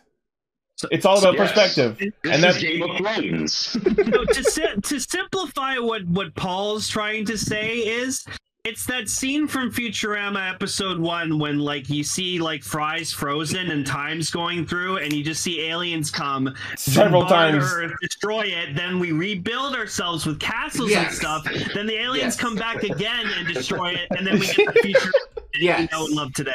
Yes. And it all inevitably ends with Gira going, "Oh my god, I was wrong. It was Earth all along." Yeah, mic drop. There you go. That is what I was building to, yes. You finally made a dinosaur out of me. I was building to a Planet of the Apes. Yeah, which, don't get me wrong, that's the idea, but I think the theme of it goes a lot better with what they've done, you know? Like the idea of who's right, what does the past truly make of us, like, you know? We'll see how it goes. I just can't believe we're getting such a huge fucking plot drop in the crossover episodes.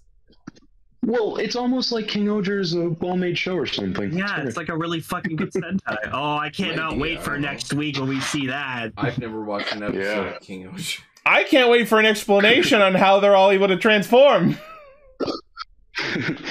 You can't. Are you guys closing on the on discussing, or because I have a thing I wanted to say? But finish what you're saying. Sorry. Yeah, say anything so. I think we pretty much said what we need to say. Oh, also, Amy finds the Shugenryu, so yeah, Amy finds the Zords. We're gonna get a full team-up episode next week with everyone transformed. That'll be cool. Yeah. And Kingohgers, well, besides Jeremy, they're gonna have civilian clothes. So the Kingohgers wearing normal modern Earth clothes looks so fucking weird. Oh no, Himeno's. Poor Rita. Himeno's with Ian. That's not gonna go well. The disaster that's going to be Kaguragi. Ian is kind of the ladies' man of the group.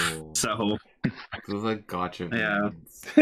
Yeah. I remember in the old like summer gear. Riders. They look just like you're right. If the Kingohgers were in a gacha game, these would be their summer variants. Oh, fuck's sake. Oh god, Summer Kaguragi! I got Summer Gira! Oh yeah, and we also forgot to mention that Rita saw like Lakiro, and like of course Rita's super fascinated with him. Oh my god. I couldn't get over the fact that Rita actually got gonna learn about more than just one anime. Oh, no. I hated the fact that Rita got thwarted by some fucking Looney Tunes shit. Like, it's just like, it does not fit her character perfectly. Hey, look, an episode of that thing you like.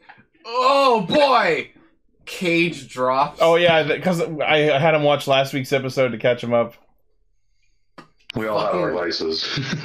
I was like, God damn it, Rita, get your shit together. I one other thing I wanted to mention about this episode. One thing we got to see that we don't often see is the other members of the Kingohgers fighting unmorphed. That was pretty rad. Yes, I believe that. I think that the sorry, just 1 second, and I'll let you say it.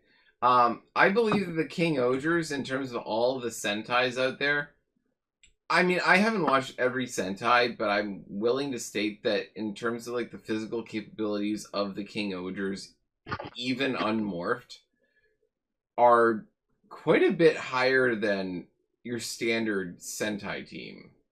Like, they're trained, they understand shit, and like their suits do make them stronger, but you aren't putting them at a disadvantage by having them being civilian form. Oh yeah, and I respect that. What were you saying, Decker? I was about to say, I wonder why they're fighting in civilian form. It's like it's directed by Koichi Sakamoto. Yeah, right. Explains so much. That's actually that's an interesting thought experiment, Paul. Like because you often do have the teams, like, yes, some teams are trained, like, because you have your ninja groups, you have your, like, actual, like, armed forces groups, but a lot of the time it is just, you know, kids. So it's like it is interesting to think like unmorphed teams who's actually got Titan skills and every one of them doesn't, you know. Every one of them is a well-trained knight. Like no matter how you see it, they're all kings. Well, except Gira.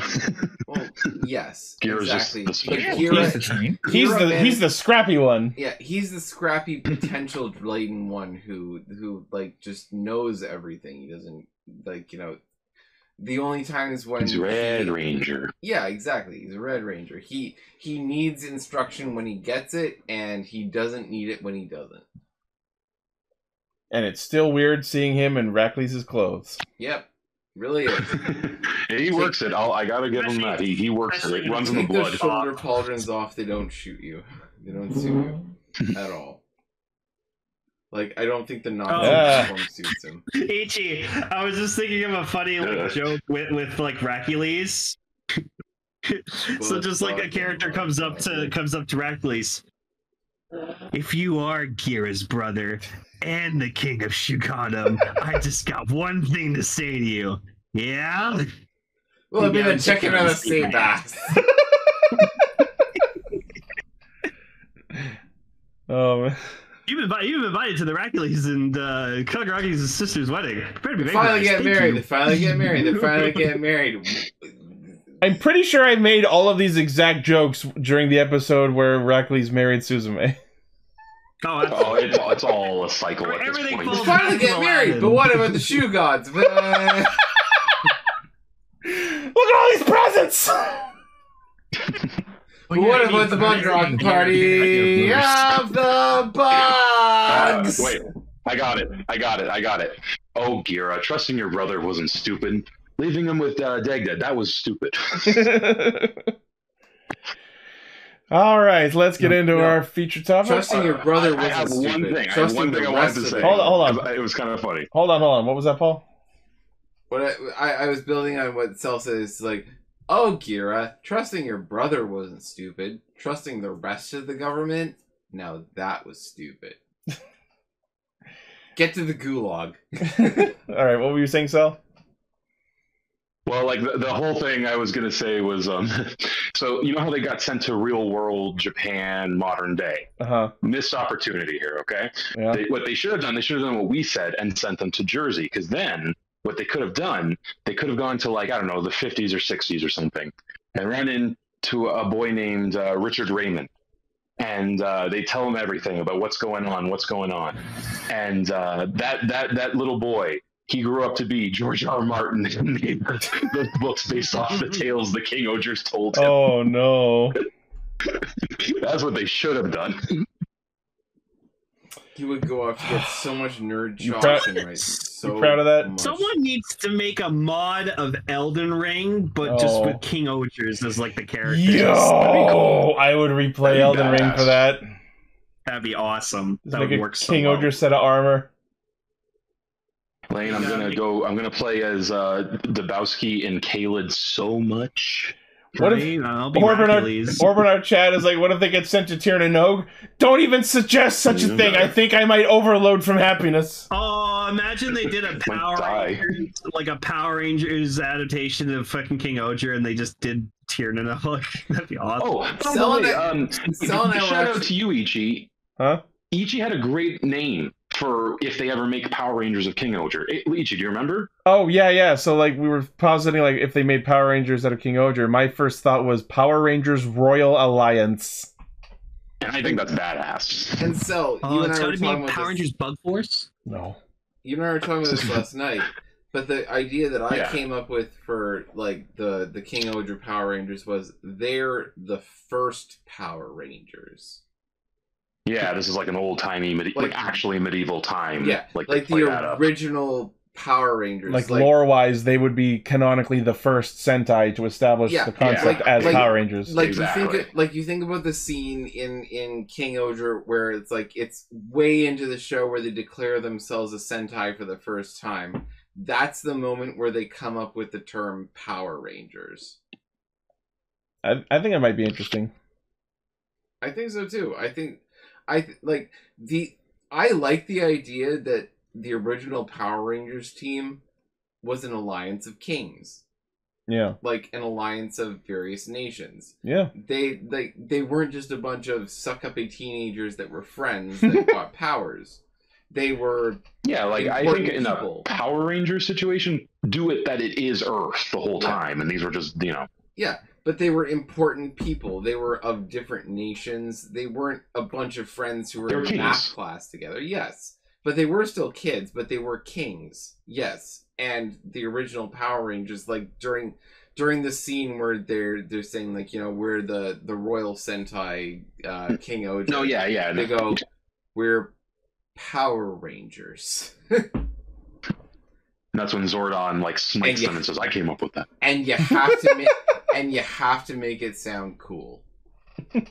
Actually, Actually, Paul, to lean into what you were talking about, you know what you do then? You make Zordon in the show again, like just back in the day, and he's like, what do they always call him? A wizard. It's medieval times. Yeah, I was actually saying it could be. He could be like the court wizard of the kings. I was gonna say this should take place on Eltar. Yeah, that'd be a neat way to re-origin the Power Rangers. Yes, that'd be neat. Not bad. But then they can't be from Earth. Should be Eltar. Yeah, from Eltar. Yeah. Yeah. No. Okay. I was slightly paying attention, but I am saying yes to everything. Okay, cool. Glad to know we have your sign off. Good to know that I'm jiving with your idea of the Boom comics. So now the bugs from Toei, they're going to talk to the Saban guys, whoever the hell Rangers, and we're not going to see a single check. Nope. But that's exactly what they're going to do. Saban, do the same thing that Toei is doing and listen to us and do the thing. Well, who knows? Who the fuck knows what's going to happen to Power Rangers now? Because everyone keeps talking about, Cosmic Fury's the last Power Rangers. I have fucking no idea. Probably not. Every Power Rangers, Power Rangers is like Miyazaki. Okay, it's never going to be the last one. I think it's going to be the last Power Rangers as we know it, like under the same management, and it's going to be different going forward. And they're not going to be using stock footage. But I think that's... And as we've seen, that's going to be a disaster. Well, I think it's the natural evolution. I think it'll take a couple of seasons, but I think it'll work eventually. Well, we'll see. It really depends on how much money they're willing to use, because those do cost money, like stunt work scenes. So if Power Rangers is a notoriously cheap show, that's unfortunately part of the problem always. Like, if Cosmic Fury showed me anything, as long as you have the group the right creative team, it can work. All right, well, we've spoken. Only Hasbro doesn't try to hinder it. B-Fighter, wow! Feature topic time. Wow.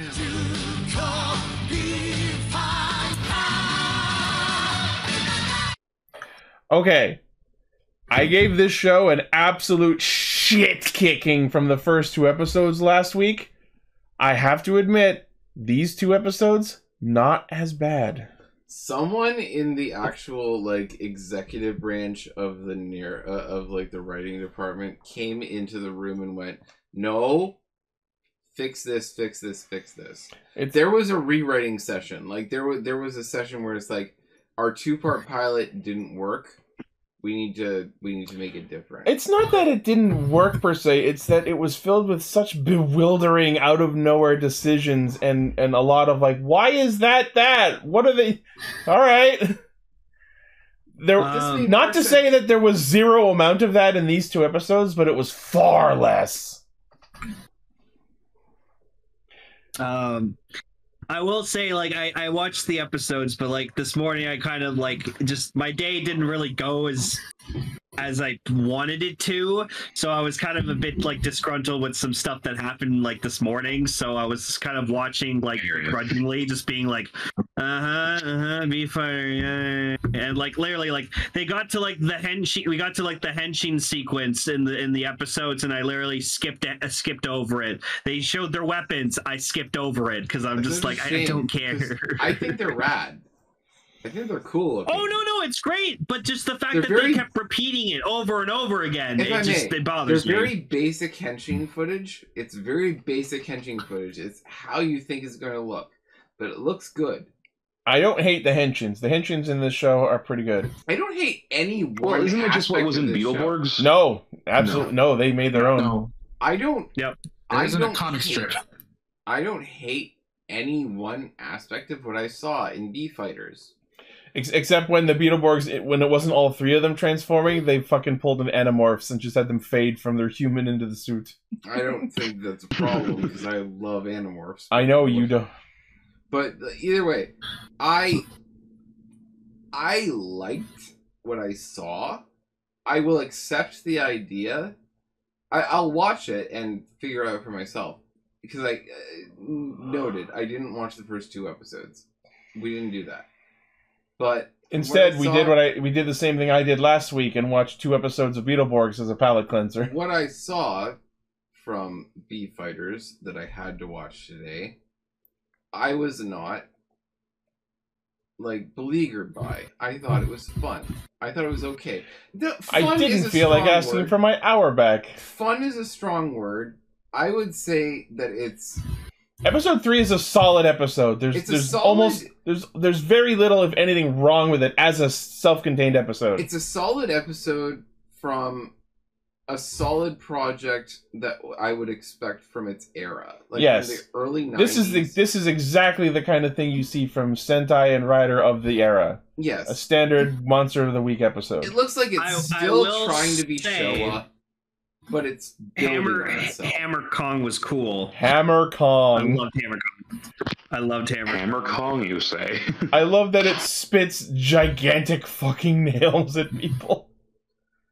Yeah, it's just a monster that has 2 hammers for hands and it spits nails at people. Alright, but we gotta go through this in order. So, the episode opens with the introduction of, I'm just gonna call it, the Beetle Battle Base. Yep. It is the Beetle Battle Base. I hope you like it. Okay, you know how there was the stock scene of it opening up and them getting into their vehicles and driving off. Never again. Oh, Decker, Jerry, Vegas, and I. We despise that footage. Is it because they play it every episode? Because they use it over and... Okay, I know a lot of guys have only watched the first 4 episodes, but as someone who has watched up to how far are we in, Gar? We are on episode 26. Okay, we're on episode 26, and a lot of these footage, the vehicles, the weapons, they always use it over and over and over and over again, and we're just can we just skip it, please? It's early. It got to the point where there was one time we were watching it, and then they summoned the base. I literally skipped it because I'm I think immediately. This I think is the one failing of this show, and comparing this show to Sentai points out the one gaping obvious flaw in the comparison.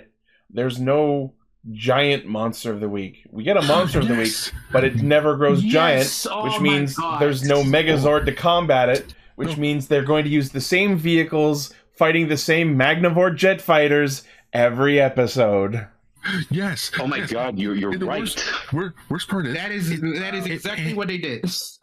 This is why next week we're basically skipping straight to the Shadowborg stuff because excellent. That's what I said. Thank God. Paul was wondering about that. I was saying that. Can the next thing that we do with B-Fighter be the Shadowborg episodes, please? Yes. Because I remember that in Beetle... Hold on. I remember that in Beetleborgs. That was one thing I was they're always just fighting the same drones over and over. I think that was one of the first times I noticed stock footage. You know what I mean? Yeah. So, it was far less of a focus in Beetleborgs. I feel that's one. But it happened enough that I remember that. You know what I mean? Yeah. The characters in Beetleborgs are stronger.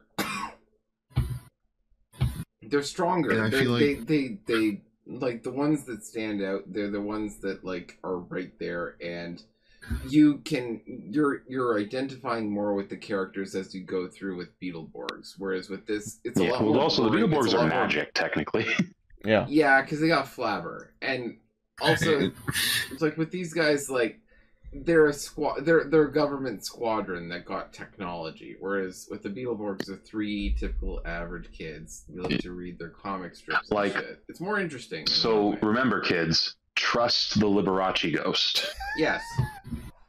If someone who looks like Flabber comes up to you and tells you trust to him. comes into the abandoned house with him, don't trust him. I can't say that in good conscience. You shouldn't do that. But I do agree with you on the character thing, because you want to know why? I don't even remember the characters' names. I only remember them because I wrote them down. It was Daisaku was the green one, Kai is the blue one, and Ray is the red one. I wrote them down last week too. Keep that in mind. Within the span of 1 week, I have forgotten their names. I have forgotten their names. I've forgotten all. You know what's the worst about, part? like, oh yeah. And by the end of the month, we're going to meet one more. Cool, guys. Oh, I'll let go first. Oh, just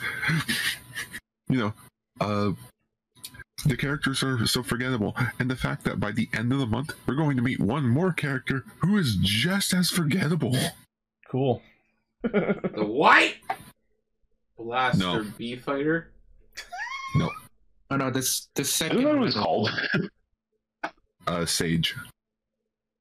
I think his name's Sage. Are we talking about the mascot? His name, they called him Sage Guru. Yeah, fucking Beetle Yoda over here. No, you know who he is? Okay, so... I looked into this episode, and you know who I was reminded of? Larigo. Oh no. It's Beetle Larigo! But yeah, these two episodes are primarily focused on the beat machines. How big are these things? I will say there was one shot late in episode 4 after the battle where they're standing next to the Zords and they look as if they're the size of regular cars, but then most of the footage they look like they're gigantic fucking machines. I'll say this about Jamal. The most wonderfully named evil organization of all time. They think they have beat wars. They have beat machines. Beat machines! Beaties!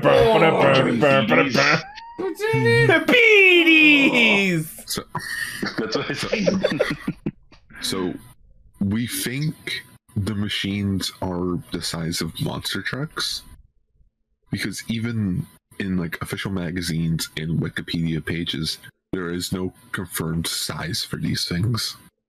Which that's so rare for Toku. Like usually they have stats up the ass. Like so like Turbo Zords, where it's like there's just it's funny that you mentioned specifically the Turbo Zords, because if you pay attention in the Turbo movie, they do in fact change size right before they go into Megazord mode. Yup, it's true. That's true. They at least showed that. Yep. They did show that. We have to give There's them that one shot where the 5 vehicles are driving side by side, and then boom! All you see is the red one as they become fucking giant. It's like the one good shot in the movie. but yeah, to go back to the pandering thing, though. Let's do that. The majority of the episodes pander the crap out of their fights. Like, elaborate. What do you mean? Like Ichi mentioned, Super Sentai has a formula of A plot, slight B plot, fight monster, monster grows big, giant monster, resolution. Oh, do you mean padding the fight? Yeah, B-Fighter pads out its fight. Oh, padding. Oh, yeah. Where monster shows up, they send out the flyers. Okay, let's fight the bad guy a bit. Get sent into the dimension. Summon the vehicles. Take down the vehicles. That's the device. Fight the main bad. That's the device by which they've had the episodes. It's the Gaum Zone bullcrap. Like, they have a normal fight, and then the monster's losing, so they get yoinked by the giant hand in the sky, and now everything's a fucking drug trip, and they can put in literally whatever footage they want. And this week's episode featured fucking mooks and fedoras and Tommy guns for some reason. I fucking looked at that and I was like, Precure villains try less hard. As uninterested and bored as I was this morning when I was watching these episodes, there was one thing that really kind of made me sit more forward, being like, okay, was finding out the origin of the mech army general. He used to be a virus, and he gained sentience, and then he corrupted their computers, and then he built a body of his own, and I'm like, that's fucking interesting. That was interesting. So you're telling me it's Venjix? Yes. Everything It all comes back to Venjix. I just don't know. Back to Beefighter. I just don't know why his name is Schwartz, which means black when he is white. Maybe it's meant to be like ironic. Yeah, maybe. I guess. He's an Ultraman reference. He ain't where General Sausage Schwartz, Schwa. or he ain't Ultraman Orb Dark Noir Black Schwartz. I knew Like, come you. on. Now we just need a Kamen Rider Schwartz. Colorado Schwartz. I That'd be will- sick. Well, didn't we have a character named Schwartz in Zia? Oh, It's the main guy. Schwarzer. Schwartz. Yeah, there it is. Schwartz There's was our, the main there's villain our of the square of Time Schwartz. Jackers. There you go. I will say, like, There, right we got after we got the 4-horse Schwartz. the four Schwartzmen, Poor Schwartz. Poor the four Schwartzman. the four Schwartzmen. I will say, Schwartzmans. right after they get pulled into the Gaum, Schwartz would be with you. right after they get pulled into the Gaum zone, there's that one shot where the hammer monster like hammers the footage of the three Beetleborgs as they're like caught in the dimension, and the way the footage gets like skewed, like the aspect ratio of the footage gets skewed from the hammer hitting it. I thought that was hilarious. And then oh no, they get attacked by the Blues Brothers. Hope you don't like protecting your got a lot of secret great stuff identity at this because mall. I'm about to destroy this footage of you transforming. Hey, thanks. What? Alright, so I wanted to ask, like, or go first, Ichi. Mine's kind of a long form question. I just love that the way we fight back against the Gaum Zone and Hammer Kong and get out is by remembering that insects have the ability to shoot electricity out of their mouths. Yes, they can all do that. You know, the sonic. That's a crimes. fact. And then Redl fucking uses her fucking Stinger Plasmar with her like electrical whip attack, whatever you want to call it, and then fucking dusts the monster. Jesus Christ. Thus proving Get that woke, she- girl power. Thus proving that she is the strongest of them, and Yeah. The blue Borg's blade is too floppy to do any real damage, and the who little stabs someone with a spinning blade that's like Comrade of Birth, we've been over this. There you go. The Fort doesn't mean it Schwartz. works. And It doesn't mean it works. But, like, Fort Schwartz. I love it, like Blue's Stinger Blade is out of universe, too floppy to do any real damage. and he slashes with it, not stabs. And the Green Borg's Hunter Claw, all it can do is just lightly grab or just like bonk with it, as I talked about last week. no, but he can grab you by the neck and he can beat you with his free hand. That's way more useful. But no, than a we have spinning the. straight blade that you're slashing. But no, we have no. Like the idea is the Green Borg's functionality of his weapon is for the claw to grab the monster and lift it, so he can then do something unrelated to the weapon. Meanwhile, the Red Borg's weapon is not only an electric blaster, but it also lifts the monster up and fucking destroys it without having to do anything else. She's gotta have something. The Red Borg is broken. Listen, she had to have something. They were getting woke. I'm not complaining. I think it's awesome. So you had a question?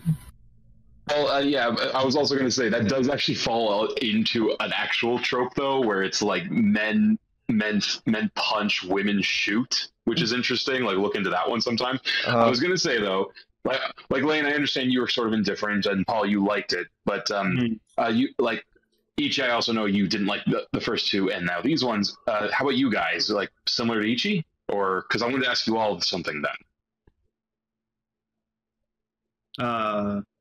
Like Gar, like I feel like I have a different perspective on this since I've seen the show.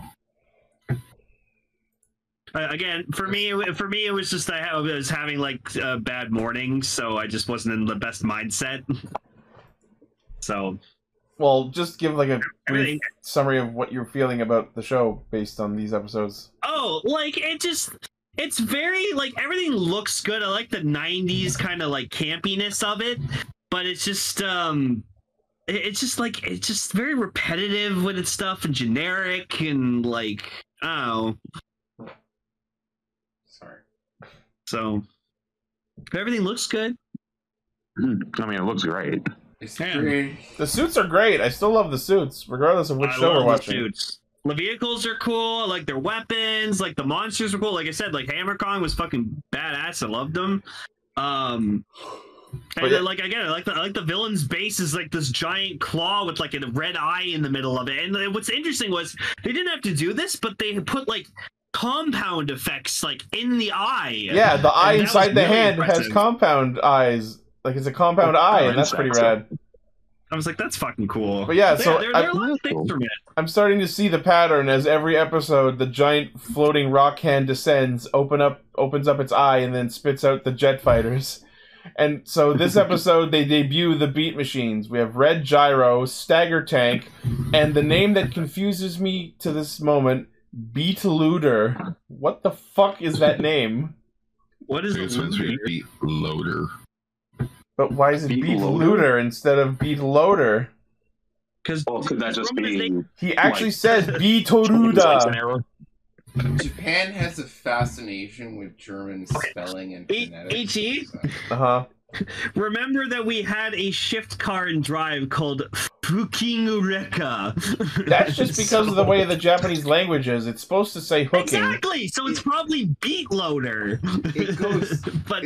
Well, if it is, I'd like some confirmation on that, because that's not clear. It goes back to the Japanese and their fascination with we'll need a time machine. No, because think about it. Because we also remember Necrom's Henshin device. It's the Mega Uroder, so they have load as a sound in their language. It's just Japan and their fascination. The Mega Uroder. It's the Uroder. You looter. Anyway, so the episode 3 literally ends with them summoning the machines and deploying them, and then the actual battle happens in episode 4. I didn't like that they ended it on that. I was like, come the fuck on, guys. I was like, ugh. I love that, like, episode 4, so they start battling and everything, and it's like, the green vehicle just rotates up slightly, and grabs with its claws the 2 jet fighters who were stupid enough to get too close. And then the red gyro puts out the fire in one building and everyone's cheering, and I'm like, hooray! I guess they only set fire to the one building! As is tradition. I put out the fire, you guys! Thousands are dead. They saved the city. Yeah, like that's what it basically felt like. It's like, oh, we saved the day. Yeah, thousands perished, you guys. you were getting these fucking new vehicles loaded and ready to fucking roll out, and just thousands are dead. It was a real Man of Steel. So it was bad. Like they're cool looking. I like the stag tank. The stag tank's sick. No, the stagger tank. I had those vehicles as a kid. It is so hard to fuck up bugs in toys. Like they said it in big. I was about to say they said it in big. I don't get it. Bug plus toy. So the robot turns bugs. So and if you make it a robot, even better. Yes. The evil alien faction Jamal launches their next plan, the Double Project, which I guess is just the Jamal. The double stands for waves, I guess, because they use Jamal waves to start really fucking up any machinery that they can reach with their evil waves. And the first thing we start seeing go haywire is a bunch of RC vehicles being piloted by a bunch of boys who somehow know what the names of the beat machines are, even though they were never publicly announced, I presume. Buy the toys, kids! Yeah, Buy the toys, exactly. It just comes off like their first draft of like the toy commercial. Oh wow, our toys sure are okay, but boy, I wish I had like you know Beat Looter. Our RC vehicles aren't as cool as Red Gyro, Stagger Tank, and Beat Looter. I sure wish I could collect them all, Ichi. Yep. If only we could buy them at our local toy store. But you know what? Maybe we can. If we wish hard enough, Ichi. eBay's my toy store. True. We got a clap. Maybe it's supposed to be a pun on trucker? We have to clap so that the narrative knows that we believe in fairies. So the Jamal waves start causing every machine in range to go haywire, and the first thing we see go wrong is the RC vehicles, which are presumably toys that are safe for children, suddenly start opening fire on the children. And of course, my immediate response was, "You put munitions chips in toys?" We're all thinking it. My thing was, we need Christmas Skeletor so that he can be like, I must save the children. And this is where the nonsense that the first 2 episodes had starts to come back in full force. So, the Jamal kidnap one of the 3 children, not all of them, just the one. The second the kid walks into the evil warehouse, the monster of the week, Death Launcher, without batting a fucking eye, opens fire on and fires a missile at this child, misses him, and then one of the mooks comes in and continues kidnapping the child and takes him somewhere. And I was stunned trying to process the logic of that scene. Were you trying to murder the child, or is kidnapping the objective here? Like, what the fuck was that about? Kidnapping is the objective. They just didn't do it right, so they went with the next. I like to imagine that the monster was startled by the child, like he just turned around. Ah, human! Oh wait, we're supposed to be kidnapping them. Fakey uses revive spell. This could just be some of that early 90s isms. And then we see the 3 B-Fighters in their civilian forms on their normal motorcycles. And I love, by the way, that the blue guy rides on the red motorcycle, which is also way cooler than the other 2's normal bland motorcycles. But they... Oh no! Are you telling me motorcycles are machines? Oh no! And then they start getting attacked by what Paul decided to describe as an evil hatchback. Yeah. And then they start shooting out of their disc players many evil compact discs. It was it was literally just a rabid Honda hatchback. Like, I'm not even joking. Like, I'm not even doing shtick here. It was a Honda hatchback that lost all sense and was attacking the towers. I just love how we spent the first part of this talking about how, yeah, episode 3 was a pretty solid episode. Nothing really wrong with it. And episode 4, we're right back to the bullshit shenanigans. So the Honda hatchback So what you're saying. Protagonist. Oh my god. So yeah, the every machine in town starts going haywire. Anything that qualifies as a machine. Small appliances, large appliances, bikes, cars. When did this come out? 1995. Okay, no, I'm serious. This is sounding like the plot of Maximum Overdrive. I said that while we were watching this. Oh, sorry, I was like, I didn't hear you. Sorry. No, while we were watching, not during the podcast. While we were watching, I was like, did Stephen King write this? Did we go into Maximum Overdrive? What the fuck? Like, you know, he's a popular writer. It's not entirely impossible that one of the writers was like, I'm going to do that. Like, you know, he's big everywhere. Oh my god. And what's also funny about these 2 episodes is the strength that the B-Fighters have with regards to how much rock on top of me I can lift and get out of my way is wildly inconsistent. Wildly. At points, they're lifting what looks like at least a ton or 2 of rocks. There's one part in one of these 2 episodes where the blue Beetleborg catches a gigantic single slab of rock and can support it by himself. The others come to help him, and then he's like, no, stop the monsters and save the children. I'll hold up this rock.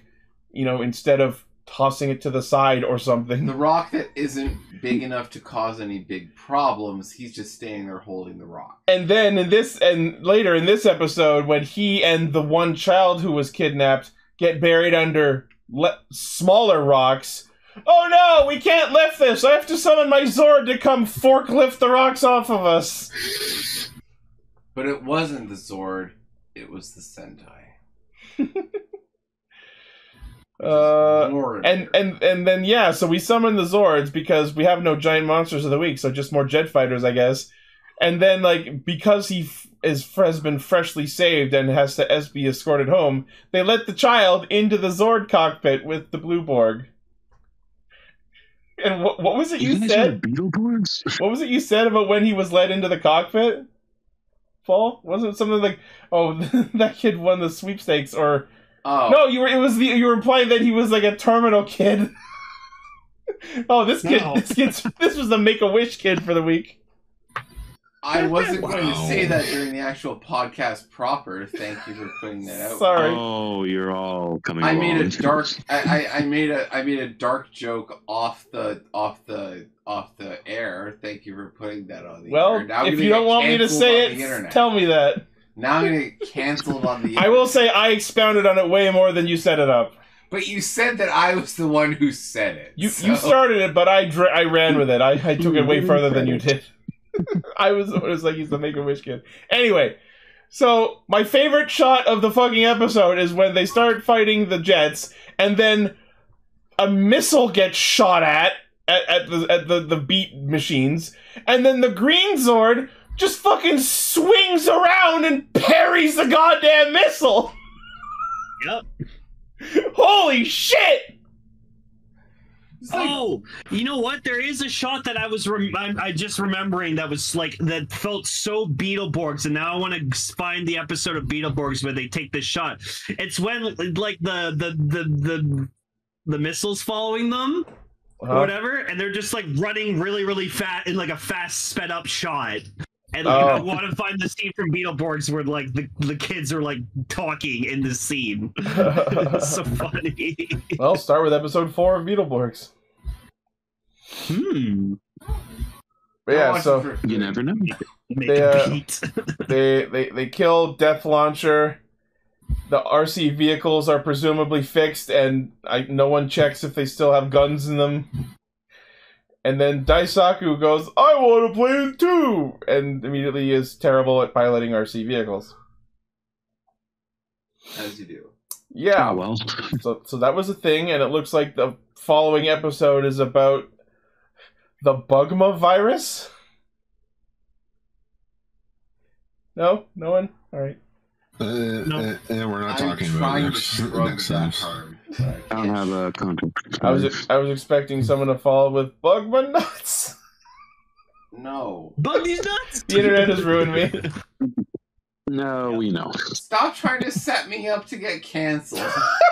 That is coming on, sir. Yeah, Juukou these nuts. Thank you, Jerry. Oh my god. Juukou B-Fighter, more like Juukou B. Clever. Is there even a favorite? You just gotta remember the B stands for Does anyone have a favorite B-Fighter? I mean, you know, the what? The green one. Blaster B-Fighter. The green one. G-Stag. It's funny you say that, Link, because I think me and Gar's, that's our least favorite.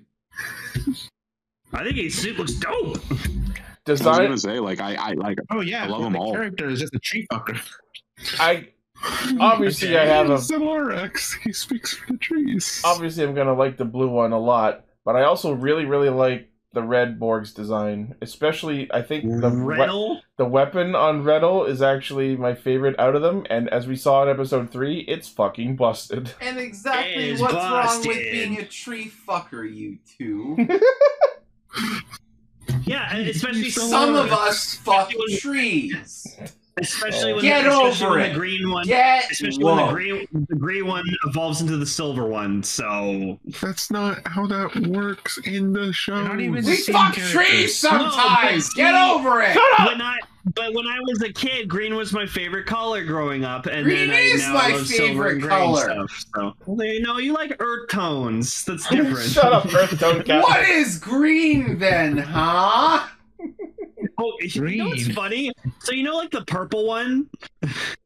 This is weird, but like this very early memory when I was like 7, 8 years old, like my brother like was messing around with like a blowtorch or something like that, and so he let me. I'm sorry. Hold on.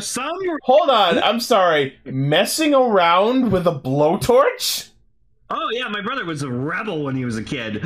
Anyway, so he let me try it, and for some reason I decided to blowtorch my purple Beetleborg figure I had as a kid. I melted that fucker. Where were your parents?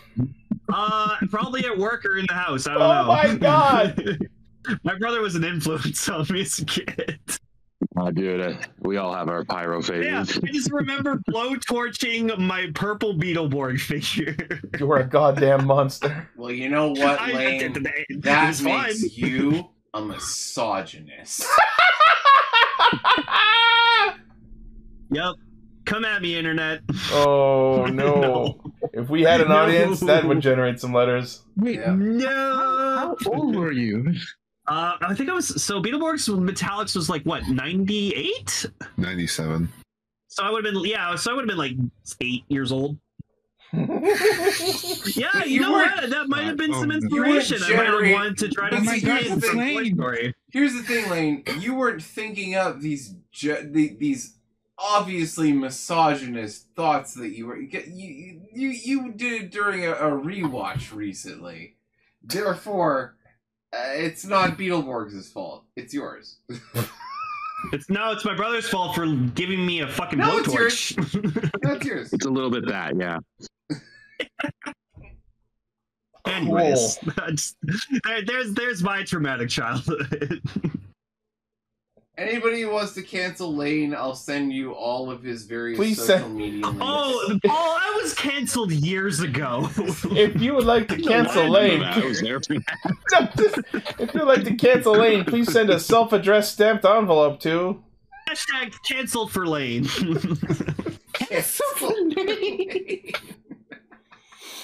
Here we go.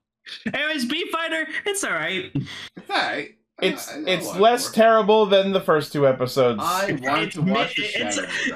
It's like Kamen Rider Geats. It's mid at best. Well, I'm glad I got the Geats approval. Lane gets canceled featuring B-Fighter.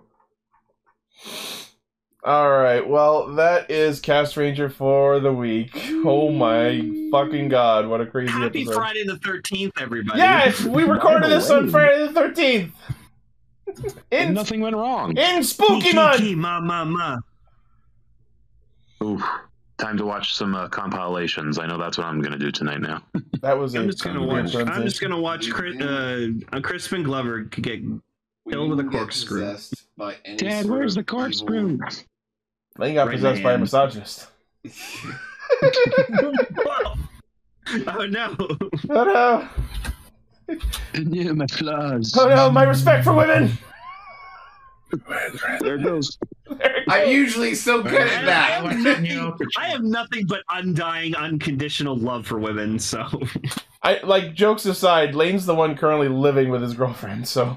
Who the fuck are any of us? So you know who's winning here. Yes, I love her very much. I love you, Kelly. She's just been off to the side this whole time. She's just sitting there like, exactly right. She's just got her arms crossed. Lane. Literally, Kelly is sitting there like, Paul is actually right. Lane, stop talking. Lane. You know what? Sean Connery might have been right. I'm just kidding. Tell knows what I'm talking about. Sometimes all they need is a good schmack to reset the router. Jesus. James Bond, everybody. No. Yeah, James Bond, everybody. Wow. Well, you know what? That's what Sean Connery sounds like. Okay, we need to end the episode now. We're summoning Sean Connery from the grave. We need to end the episode now. Alright. Jikai, Radio Sentai Castranger. What fucking episodes are we watching next week, Gar? Because you didn't write them on the schedule last I checked. Shadowborg. We're talking about episodes 17, 18, and 19. Oh god, 3 of them!